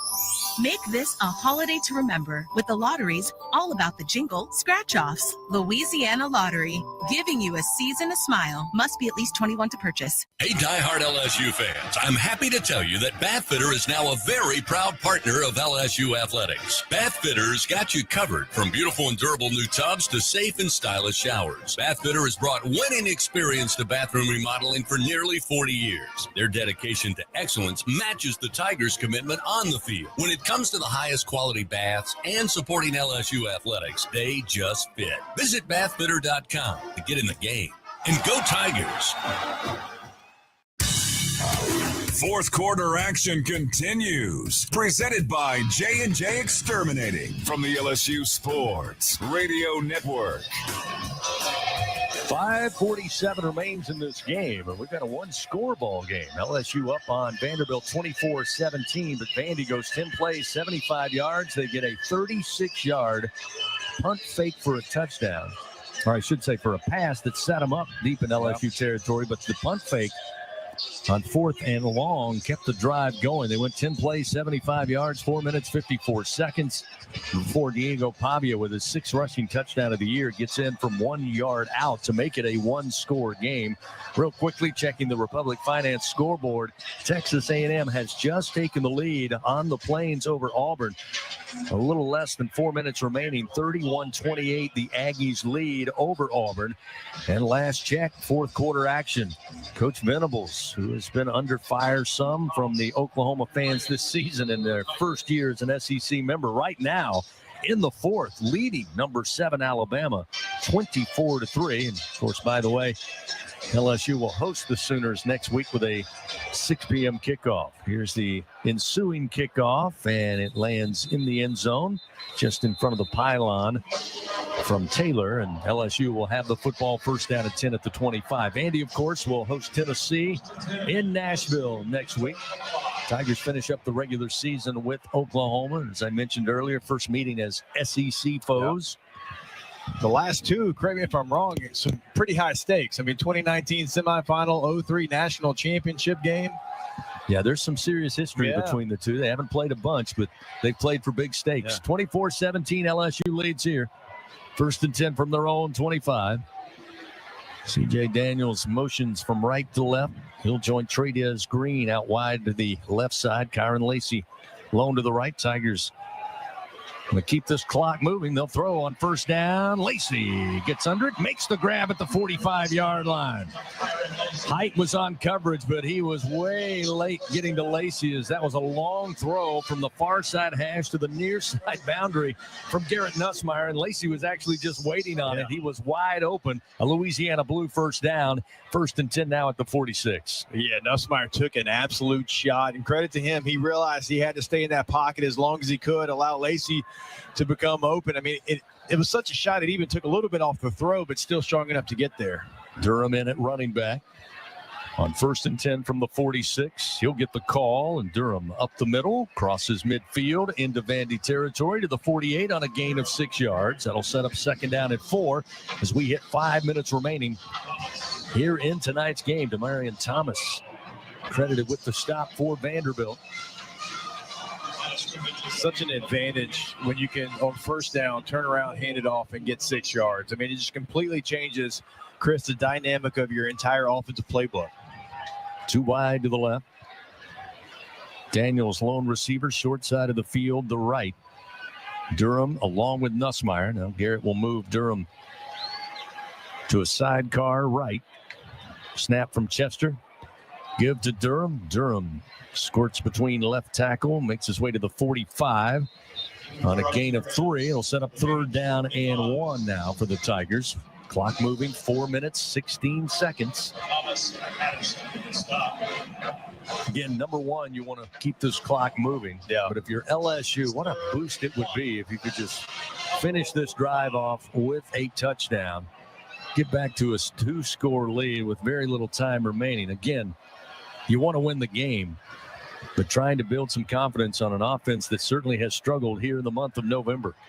This time a handoff, and it'll be Josh Williams. And Williams will pick up the first down. Actually picked up 3 yards. Another Louisiana Blue first down for the Fighting Tigers, as again Williams racking up yards on a career night where he has both ran the ball and caught the football tonight. He's been very integral in the Tigers' offensive success. It'll be 1st and 10 just outside the Vanderbilt 41-yard line. 3:23, clock moving, 4th quarter. Anderson motions to the near side. He'll join Lacey. Leaves Daniels, the lone receiver, to the left. Nussmeier calls for the snap, gets it. Quick fire to Anderson on the screen. Oh, sidesteps a man, sidesteps another at the 40. Inside the 35, near side, down to about the 32-yard line. What a run after the catch for Aaron Anderson, who picks up the Louisiana Blue first down on a gain of 10 yards. It's a theme of the game. On defense, it's the edge rushers, but on offense, it is playmakers in space. Get them the ball. Allow them to do what they're here to do. Don't overthink it. They've done that such a nice job. I mean, we're talking double-digit times here tonight. They've allowed, hey, we're going to throw it to you quick, allow you to make a guy miss, and go get a first down. First down and 10 now at the Vandy 32-yard line. Using the play clock. Down to 5. Nussmeier lines it up. Takes the snap. They'll hand it off, and diving towards the 30-yard line. And Williams going to be just shy of the 30. Picks up maybe a yard and a half. And that may be the final play before we hit the 2-minute timeout as Nussmeier comes over. Talking with Coach Brian Kelly here. And they will just slowly wait for the 2-minute timeout. And here it is. So with 2 minutes remaining in the ball game and LSU up a touchdown, 24-17.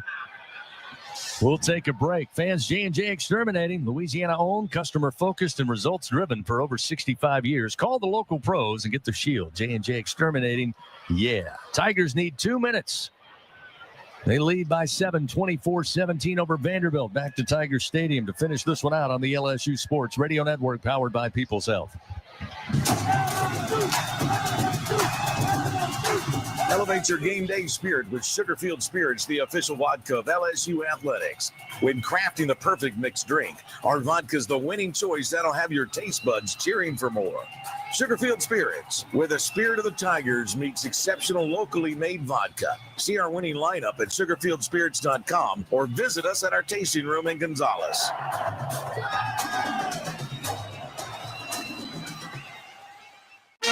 Everyone has their own favorite way to experience Louisiana.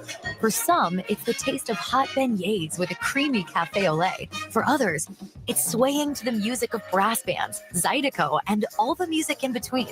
It's boating on the bayou, weaving your way through festivals, road tripping in pursuit of the greatest gumbo.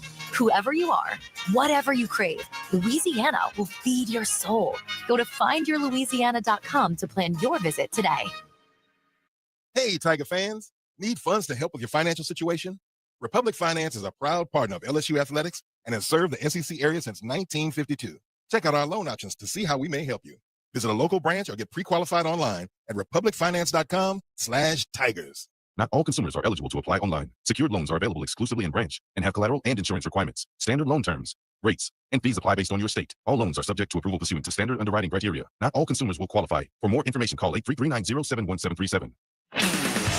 Fourth quarter action of LSU Fighting Tiger football, presented by J&J Exterminating, continues from the LSU Sports Radio Network.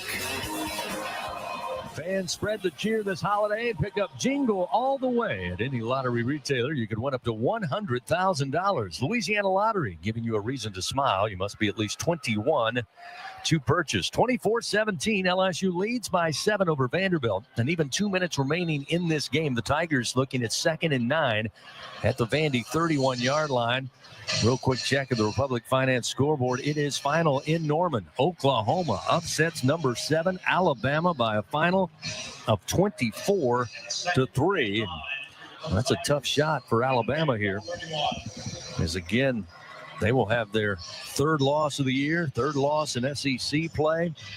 Texas A&M at last check leading over Texas, or rather Auburn, 31-28. That one late in the 4th quarter as well. And it almost seems like Georgia, who's done with their SEC schedule, will be in Atlanta and may come down to Texas A&M and Texas and Bryan College Station next week. But who knows? It's been a crazy season. 2nd down and 9. Nussmeier wanting to throw. Checks down, gets the pass, and I believe it's Lacey on the near sideline that gets it down to about the 26-yard line before going out of bounds. Yeah, you like to see him stay in there. Yeah, that's what, Brian Kelly just walked over to Kyron Lacey and let him know, hey, just right now, you don't have to fight for the extra yards. Stay in bounds.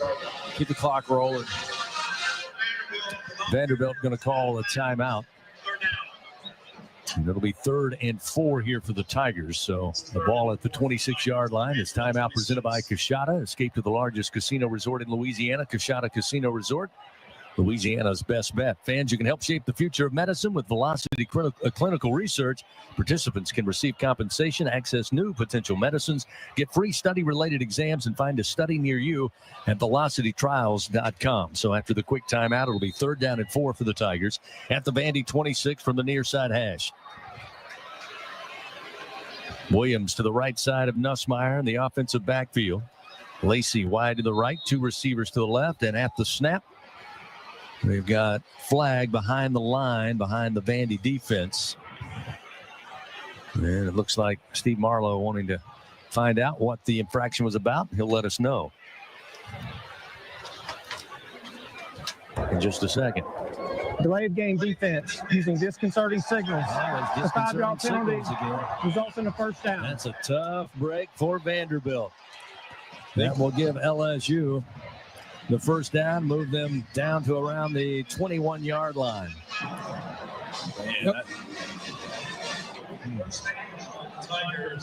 Think about that call in that spot. I mean, it was in vogue early in the season, but it's kind of went away now, back in this spot. I mean, that's game-changing right there. 1st down and 10 now for the Tigers after the miscue for the Commodores. They hand it off Williams, left side, finds a little hole, shake and bake inside the 15. He's down to the 13-yard line. Again, another nice run for Josh Williams, finding the crease, and the Tigers inside the Capital One red zone once again. Gordy Rush, another Sunshine Sideline report. The theme for Coach Brian Kelly over the last couple of weeks, certainly this week, has been we've got to go finish the game. Didn't do it in Bryan College Station. Stumbled big time against Alabama. Again, didn't finish strong against Florida, finishing drives. But tonight, again, the Tigers came to fight. And all around, you can tip your cap to the offense and defense. Yeah, and, as I said earlier in this game, this isn't your grandma's Vanderbilt. I mean, this is a physical football team. They played with a chip on their shoulder and got after it. And LSU matched that physicality, really outmatched them physically tonight. And it was good to see the Tigers respond, and especially when they needed to close some drives. I know, like Jacob said, instead of that field goal to get the 24 points, you wanted to see a touchdown, but to run the clock out here is a very good sign for the Tigers if they can do so.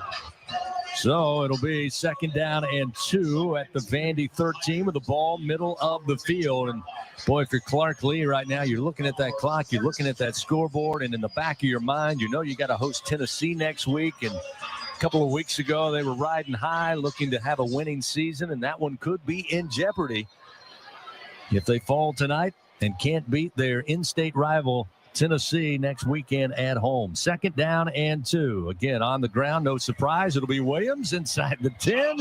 Straight ahead down to the 7-yard line. It's a Louisiana Blue first down. First down and goal to go at the Vanderbilt 7. Down to 1 minute, 41 seconds. They stop the clock momentarily. Now the clock begins to run with 1 minute and 37 seconds. Fans, join MMR, the largest privately owned open shop electrical and instrumentation contractor in the nation and a proud partner of LSU Athletics. Tigers standing around here as the play clock down to 9. Nussmeier standing at the 15-yard line. The rest of the Tigers standing around as well. Now Coach Kelly going to call the timeout.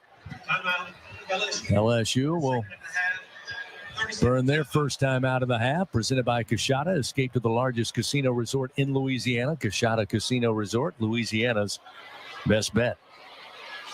That's their second timeout.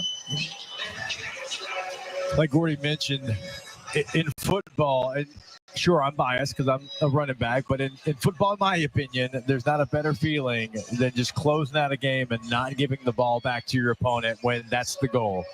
And, look, Vanderbilt goes down and scores. I get all that. They got the momentum. What do you do to respond? Even if you don't score points, you can close out the game right here, and there's not a better feeling in football. And so nice drive by LSU's offense to be able to go down there, take the clock, and also get the yardage you need to be able to close it out. Tigers with 473 yards total offense tonight, 332 through the air. And to your point, Jacob, 141 yards on the ground tonight. Again, they ran the ball very well last week. Didn't have the passing attack that they wanted, and they came up short, unable to finish drives. But again, it's not 50-50, and Coach Kelly talks about it all the time. That's not what we're looking for. We're looking for balance offensively, taking what they give us, and tonight the Tigers have done that. Nussmeier, 28 of 37 for 332 yards. Favorite play in the playbook, victory formation. Nussmeier takes the snap under center and takes a knee. Clock begins to roll with 1:07 remaining in this game. There's going to be a one-score, obviously, box score when you look at it, but it did feel like LSU was in control of this game. Like it had a different tempo, had a different feel to it, had a different kind of swagger from the players. Just everything with tonight, like it felt like you had a more confident LSU team. No doubt about it. Again, it will not tell the story. Just like last week, the stats didn't tell the story of that game. Yes. And tonight, the final score, not indicative of how well LSU played to bounce back and pick up their first win here in the month of November. Garrett takes a knee, and that'll do it. Final 26 seconds will roll off the clock. Both sidelines now headed towards midfield. Clark Lee, former defensive coordinator for Coach Brian Kelly. They will meet, shake hands as LSU picks up the win. Again, to move to 7-4 on the season, 4-3 in conference play. For Vanderbilt, they fall to 6-5. They are now under 500 at 3-4. Final seconds roll off the clock here at Tiger Stadium. Horn sounds, and this one's in the books. Tigers get the win over Vanderbilt. Make it 10 straight over the Commodores with a 24-17 win at Tiger Stadium tonight. We'll be back with more as we crank up the Fighting Tiger postgame report in just a bit. Again, the final, LSU 24, Vanderbilt 17 on the LSU Sports Radio Network, powered by People's Health. It's time to take your game to the next level with LSU Online and Continuing Education. No matter where you are in the world of your career, there's a program to fit your needs. Choose from over 150 degrees, certificates, and courses, all designed with flexible learning options. Student support coaches offer one-on-one support to ensure you finish a champion. Score for your future today at online.lsu.edu. 10:30 p.m. UCLA faces USC. UCLA on Sirius 138, XM 195, and Internet 957. USC on XM and Internet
now listening to Tiger Talk Flash Report.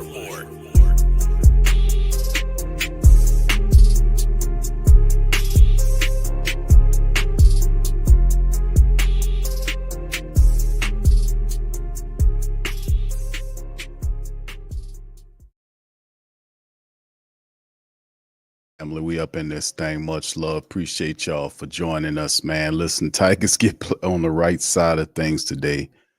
A gutty performance, man. It was a little close, but Vanderbilt, man, a team that done beat some good teams this season, didn't want to have Vanderbilt to add LSU to its list of players that it beat as it builds going forward, but LSU stops it. 24-17, man, post-game wrap-up. Big ups to the fan. Appreciate y'all being in the stream. LSU gets the win and stop a 3-game losing streak. This was the one, and then, of course, we have Oklahoma to close out the rest of the year. So how about that, man? So we get the win in this thing. So let's kind of go over some of the statistics in this matchup, man. Big ups to you guys. LSU 27 first downs in the matchup to 14 versus Vandy. They were 8 of 13 on third down, which is good. Vandy not so much, 2 of 10. LSU's defense did a pretty decent job here. LSU's offense actually kind of was balanced. They had some balance going on today. You can see Kyron Lacey had it on his mind. Anderson was making plays. This game would have been a lot further along. Anderson had that terrific attempt to catch the ball in the left corner of the end zone. He dropped it as he hit the ground, bounced, the ball came out. I don't know why he was pretending like he caught the ball. I don't know why they do that. Yeah, but you knew you dropped something, but you could see it on the view that it literally came out, there. So I mean, that was taken away, but a good attempt nonetheless. But nonetheless, LSU moves on. Total offense 471 to 308. The passing attack, LSU 332 to 186 in the matchup there. Rushing attempt, LSU had 139 yards over 32 attempts. That's a 4.3 average versus Vanderbilt's 24 attempts for 122, 5-point yard average. 2 rushes first down happening for Vanderbilt. They were able to minimize what they had going on offensively. And then the clock ran out. The penalties, not much shaking. 3 for 25 for LSU versus 315 by Vandy. You see the time of possession. LSU had it almost 35 minutes. Vanderbilt just over 25 minutes in the game. You look at the individual statistics to kind of go over. Garrett Nussmeier, this game, 28 of 37, 332 yards. He averaged 9 yards per throw, had a touchdown. The running attack led by Josh Williams, 14 carries for 90 yards. He had almost a 6.5 yard average. He had 2 rushing touchdowns. Caden Durham, 14 for 58, 4.1 yard average. Those 2 guys were doing their thing. And they had some balance, man. Had a little balance offensively speaking. And like I said, they had some oomph from the wide receivers. Kyron Lacey, 6 for 85 yards and a touchdown. Averaged over 14 yards a catch. Aaron Anderson, 6 catches, 65 yards, almost 11 yards a catch. And, of course, you see Josh Williams gets involved, 4 for 61. C.J. Daniels, 4 for 56. Mason Taylor, 3 for 40. And Chris Hilton Jr., 1 for 9. After that hijink you've seen with him and Coach Kelly. The defense with Weeks led the day, 7 tackles by him. Davon Keys was next with 5. And, of course, we've seen, they only had 1 sack in the matchup. Half a sack by Washington and the other one by Braden Swinson in the matchup. So a close one nonetheless. LSU did their thing to get the win. On the opposite side, Pavia, 13 of 24 for 186, 1 touchdown. He was also the team's top rusher, 6 rushes, 43 yards of scrambles, over 7 yards of scramble and a touchdown there.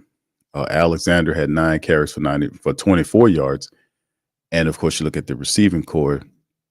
You talk about some of these guys, but Junior Sherrell's another dude that just gets receptions every game, 3 for 40 for him. But Quincy Skinner Jr., 3 for 72 and a score for them. So nonetheless, LSU was able to kind of eke out a win here. They were able to stand tall and stop the slide. That's the big thing. They improved to 7-4 on the season, 4-3 in conference play for the Tigers. So nonetheless, man, what can I tell you, fam? We get it. And like I said, man, a win's a win. We got one more game on the season, and that's Oklahoma, who will be coming to Tiger Stadium to see what they can, to get that going on for next. And of course, we this season here, man, as we get close to December, we're gonna go bowling, and LSU will more than likely have one of those bowls where a bowl where nobody gives a hell about, and there was one, man. I forgot they had the bowl projectors. They have every bowl season they got the bowl projection during the year to see where LSU will end up at, and it's a bowl that nobody really gives a shit about, right? It's not a bowl where we looking at saying, "Hey, man, we about to do some good stuff here." So I mean, pretty much they got LSU lined up for, I think it's the Gator Bowl, if I'm not mistaken, according to the bowl projections. Let me share what they're saying about LSU's bowl projections based on a win in the final regular season game, right? We'll then see where they go, but some projections have them going in the Gator Bowl. And this is what they're saying. LSU is projected to receive a Gator Bowl berth in several predictions over the last few days against Louisville. And CBS's poll, most recent, it is LSU against Louisville. The Tax Slayer Gator Bowl will take place on January 2nd in Jacksonville, Florida, and is the sixth oldest bowl game. So that's what a projection. Also, another projection is the Music City Bowl. And they saying that could be one where LSU takes on Michigan. So how about that? Michigan takes Bryce Underwood, and next thing you know, you get to take them on in the Music City Bowl. Of course, that's a projection. A lot of people think that will happen. So I mean, either one of those bowls ain't shit.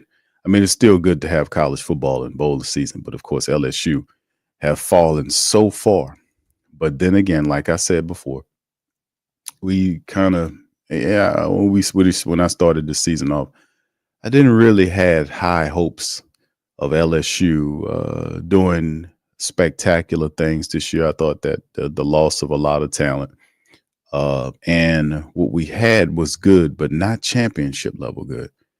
I just thought, we just wasn't there. There's a lot of questions around our defense at the time and who was going to step up and do stuff. And it was just one of those type of situations, right, family? And I just kind of felt that way. I never thought that would end up being anything but what it was. But in the end, what happens is pretty simple.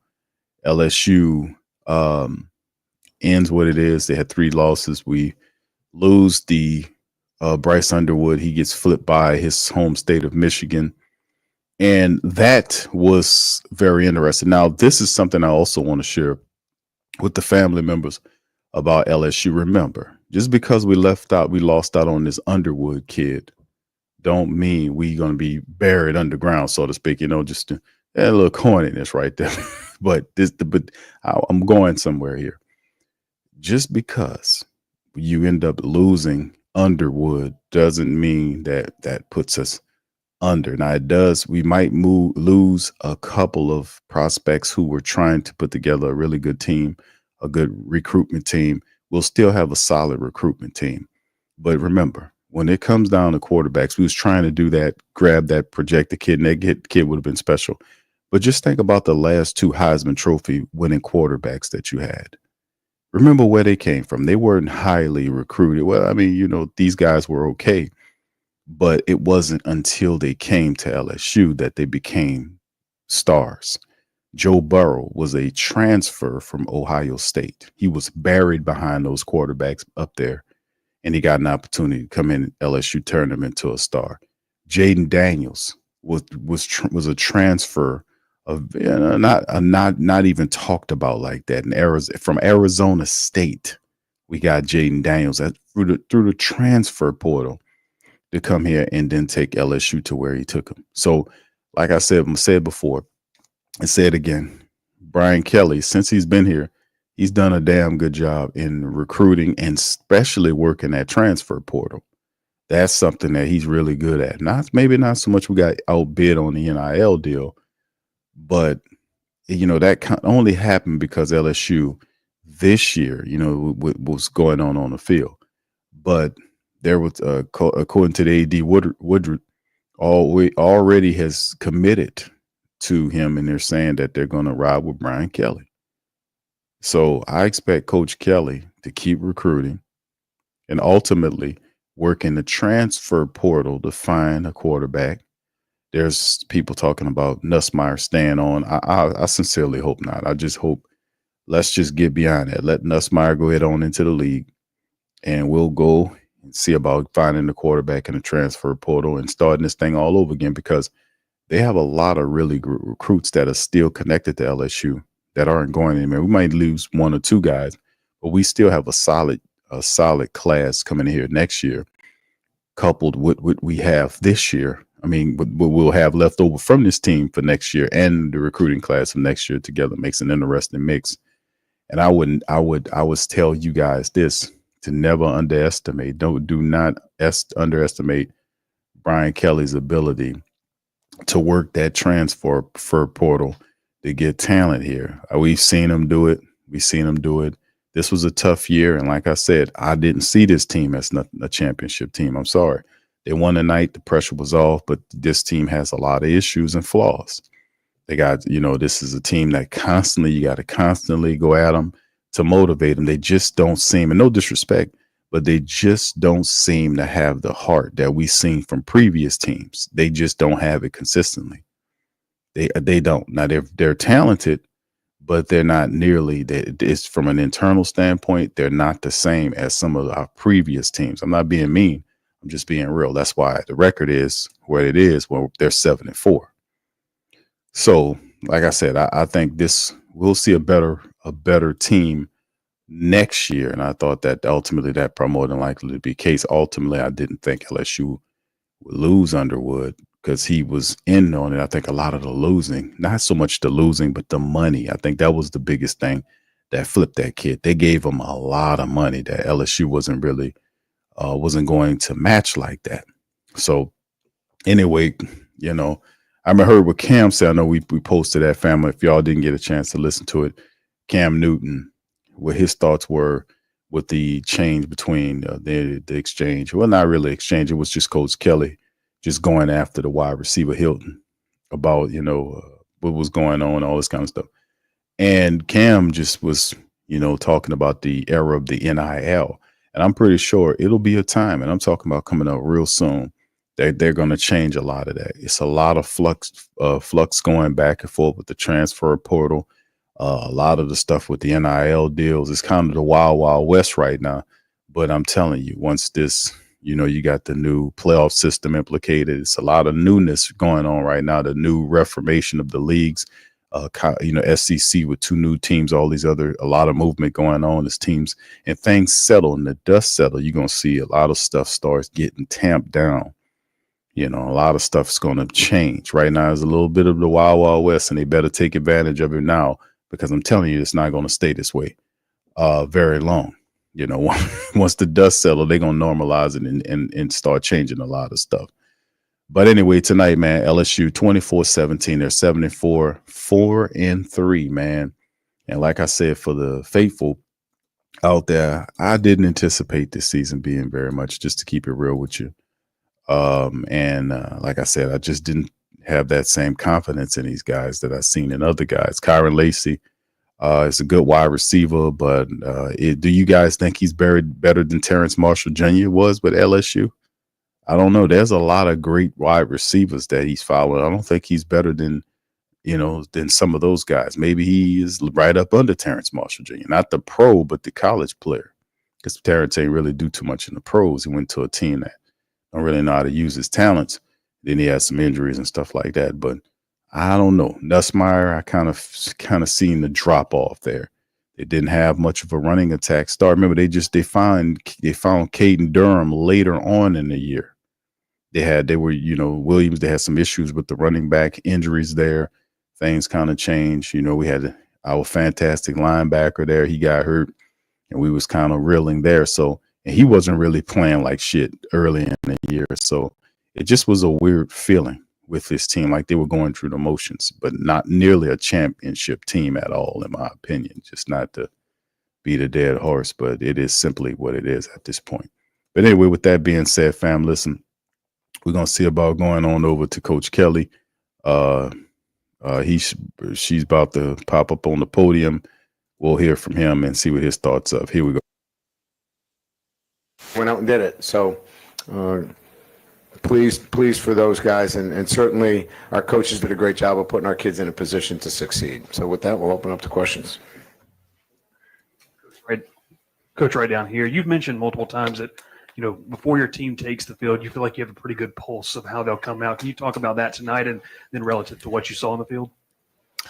Yeah, I mean, I think I have a pretty good pulse of our team, you know, all the time, because if you don't, then, you know, there's a disconnect there somewhere. But I would say that we felt like we had a great week of practice. Our preparation was outstanding. Our guys really stood up and said, look, you know, we've got to play better. And as coaches, we took our responsibility and said, listen, let's keep putting our kids in position to make plays. And we'd like to make a couple more. We made it a little bit harder than we had to. But, again, I love the way they competed. And this week in particular, I knew that this football team was going to be ready.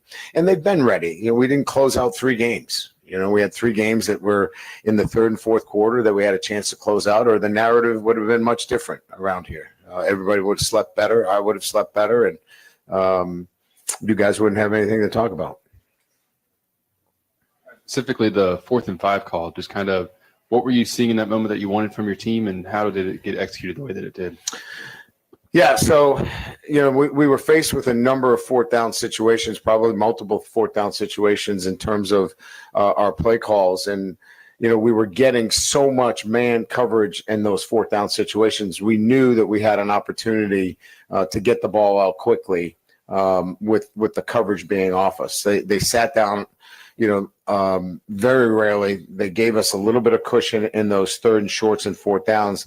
And that was really we felt like the ball could come out quickly and we could make some people miss. Coach Josh Williams had a pretty big game for you guys He tonight. did. What was he sort of seeing as a runner, and what made him so effective in helping you guys stay ahead of the sticks?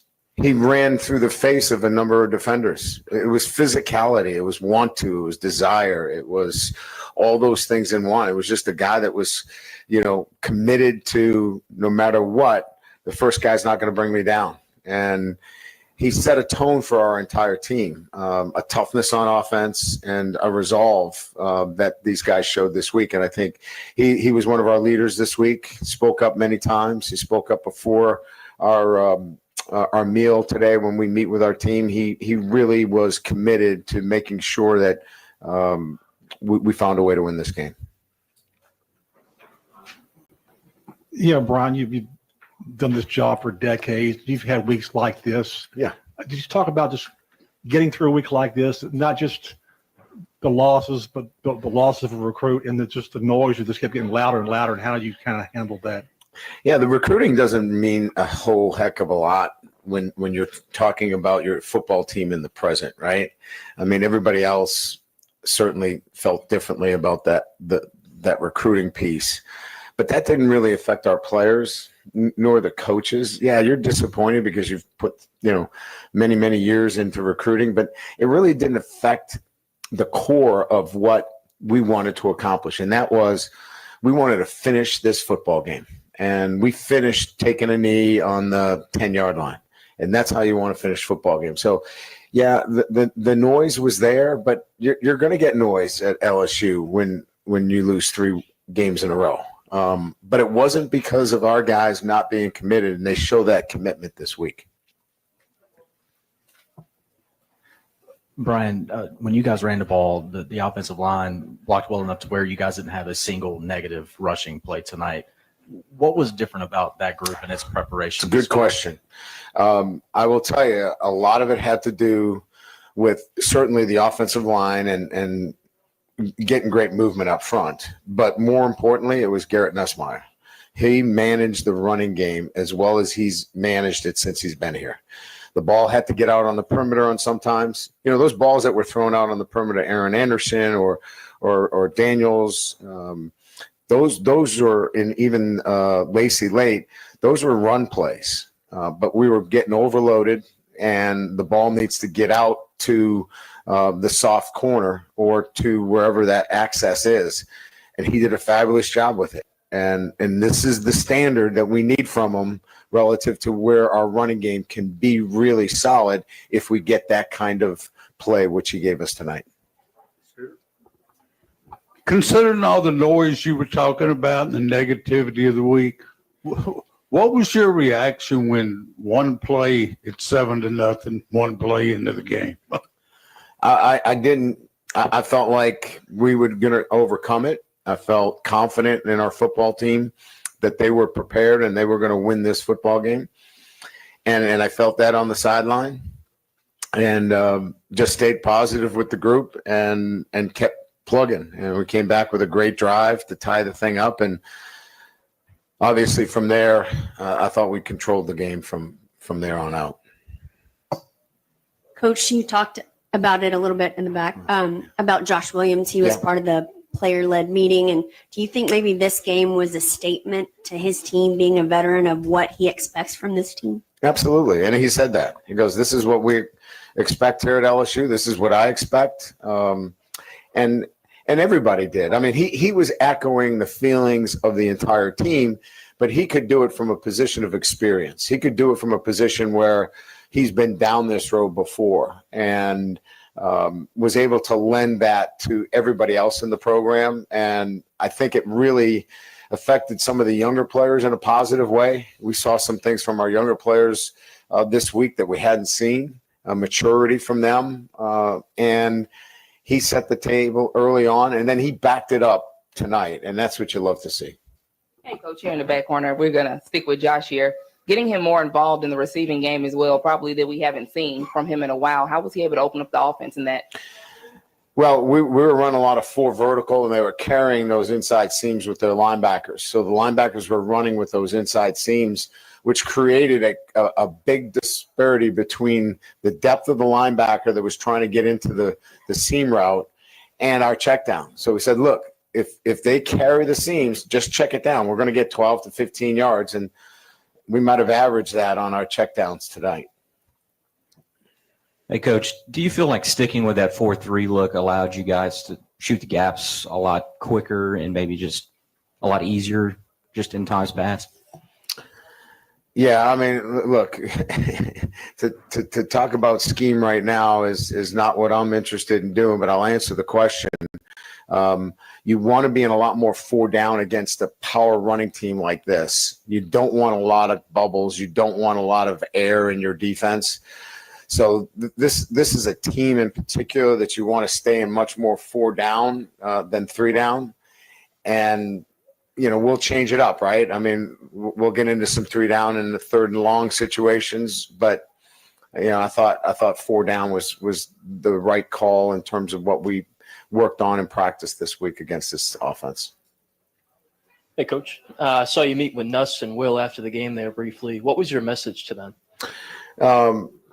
Just, you know, I appreciated their leadership, you know, and how they stepped up. And look, at the end of the day, you guys were at the same press conference that he was at. He took full responsibility and accountability for, you know, how we were playing. And then the coaches took full responsibility and accountability for, you know, not getting our players in a better position to succeed. So this was all of us together coming together and saying, we have to all be better. And they were better, and I'm happy for them. I know you've mentioned this multiple times, but just talk more about West Weeks and his, you know, obviously willingness to help contribute tonight and kind of what went into that and his ability to be ready when you wanted to call his number. Yeah, I mean, it was just a great way to, you know, look at somebody that is totally committed to what we're doing and being ready to step in when needed. You know, the Weeks boys have been instrumental in helping us continue to grow as a program, and both of them, we're very confident we'll have him back next year. And with that, you get great leadership and you get guys greatly committed to what you're doing. So you can push them up in front and say, this is how it's done. And when you have a lot of those guys out there, it just helps everybody in the program. Brian, you've talked a few times here about just coaches putting players in better positions to make plays. What were some of the things that they did tonight that you thought were maybe different or better in that regard? I just thought we were simpler. I think we had 5 calls on defense, and we ran some pass plays multiple times. It wasn't a different look. We were very consistent with our play calls on both sides. And that was the mantra this week is be committed to the call. Whatever that call is, execute that call. And we're not going to have a lot of calls this week. We cut out a lot. And like I said, we ran 4 vertical probably more times than I can remember in a game. But we had the checkdowns. We had other avenues to get the ball out. And I think that really helped our players stay locked in on the call and be committed to the call. Good. Thanks.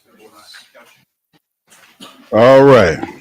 That's Coach Kelly, man, with his post game. And of course, the win, man. We have this team to deal with coming up next, right? We have this team. Who's this team? It's Oklahoma, who's 6-5 after probably having this is probably the biggest upset of the week. This is definitely, in my opinion, the biggest upset of the week. Oklahoma they beat Alabama 24-3. They beat them 24-3 in Oklahoma. This team will be coming to Death Valley, man. And we got some business to take care of. So this is the next matchup right here. Happening 6 p.m. kickoff time in Death Valley. Oklahoma 6-5, riding high off a big victory, huge victory over Alabama. Getting a win over Bama was big for those guys, and they're rolling. They've been up and down this whole damn season, but to beat the 7th ranked team in the country, to get a dub against them, that's not bad at all, man. Knocking all Alabama, and they're not even ranking, getting a W. That's pretty big. So they're feeling themselves coming into the matchup against LSU. So even though unlike times in the year, you get some of these teams. Oklahoma's coming in here riding high, a lot of good energy, and they're going to be ready to play against LSU. So this 8th win that we want to get to close out the season, you're going to have to probably work for that thing, so it's going to be interesting, man. So yeah, they did beat Alabama. That's right, Ro. 24-3. And I watched some of that game, man. And they were all over. Jalen Milroe had 3 interceptions in that game, man. He had 3 picks in that game. And then, he usually is like one of the top rushers they had. They were able to stop them from running the football. They were all over that team. They were all over them. And they gave him a good old-fashioned beatdown, man. I didn't expect that. But this will make it a very interesting game, man, as Oklahoma will face off with us, man. So we're going to have to earn that 8th win. And like I said, we kind of struggled a little bit with Vandy, man, here. And we're still not out of the woods with a lot of stuff. And you can see Coach Kelly, the guy asked him about having a tough week. This has been a very difficult year. I've seen Coach Kelly upset, but I haven't seen him as upset as this year, like the famous time he pounded the table in the USC. Wasn't that the USC loss? Or I forget whatever loss it was. I think it was USC at the start of the year. Pounding the table, showing his anger, his upsetness. Very interesting, man. Very interesting. This year has been very interesting. But like I said, next week they'll have to earn it in the season finale, and then we'll probably end up facing off with some old bowl, the Music City Bowl of the whatever the hell it is bowl. So we'll see what's going on there. But anyway, with that being said, I'm gonna get out on that. Listen, I appreciate you guys for listening to the Tough Tiger Talk recap show, man. Listen, we'll be back later on in the week with more press conferences, more reports on LSU. It's a lot of recruiting news is going on after the Underwood stuff is going on. But like I said, for those who are a little down because of the season and how we've seen LSU football, man, listen, they're going to get back to business. They're going to get back to the transfer portal. There was some rumor about Arch, and I'm like, no, Arch, man, because they are their quarterback that started from is already out there that he's going to declare for the draft. There's no Arch. That's just a rumor. That's not going to happen. But LSU will find a quarterback, man, in the transfer portal. They always do. And they find good ones. They're going to work the hell out of that portal. They're going to change some stuff. So like I said, man, the recruiting class that'll be left over, still a solid class based on what we have that'll be left over from this year will make a better team for next year. So one more game to go for the regular season, then the bowl game, whatever that'll be. We'll see what's happening. So with that being said, I'm going to get out of here. I appreciate all you guys for tuning in this episode of Tough Tiger Talk. Please do me a service. Hit the like button, hit the subscribe button. By all means, feel free to share the show on your social media feed. And we'll return later on next week with more Tough Tiger Talk. And we'll just keep rolling this thing, baby. Much love to you guys, and go Tigers. Peace.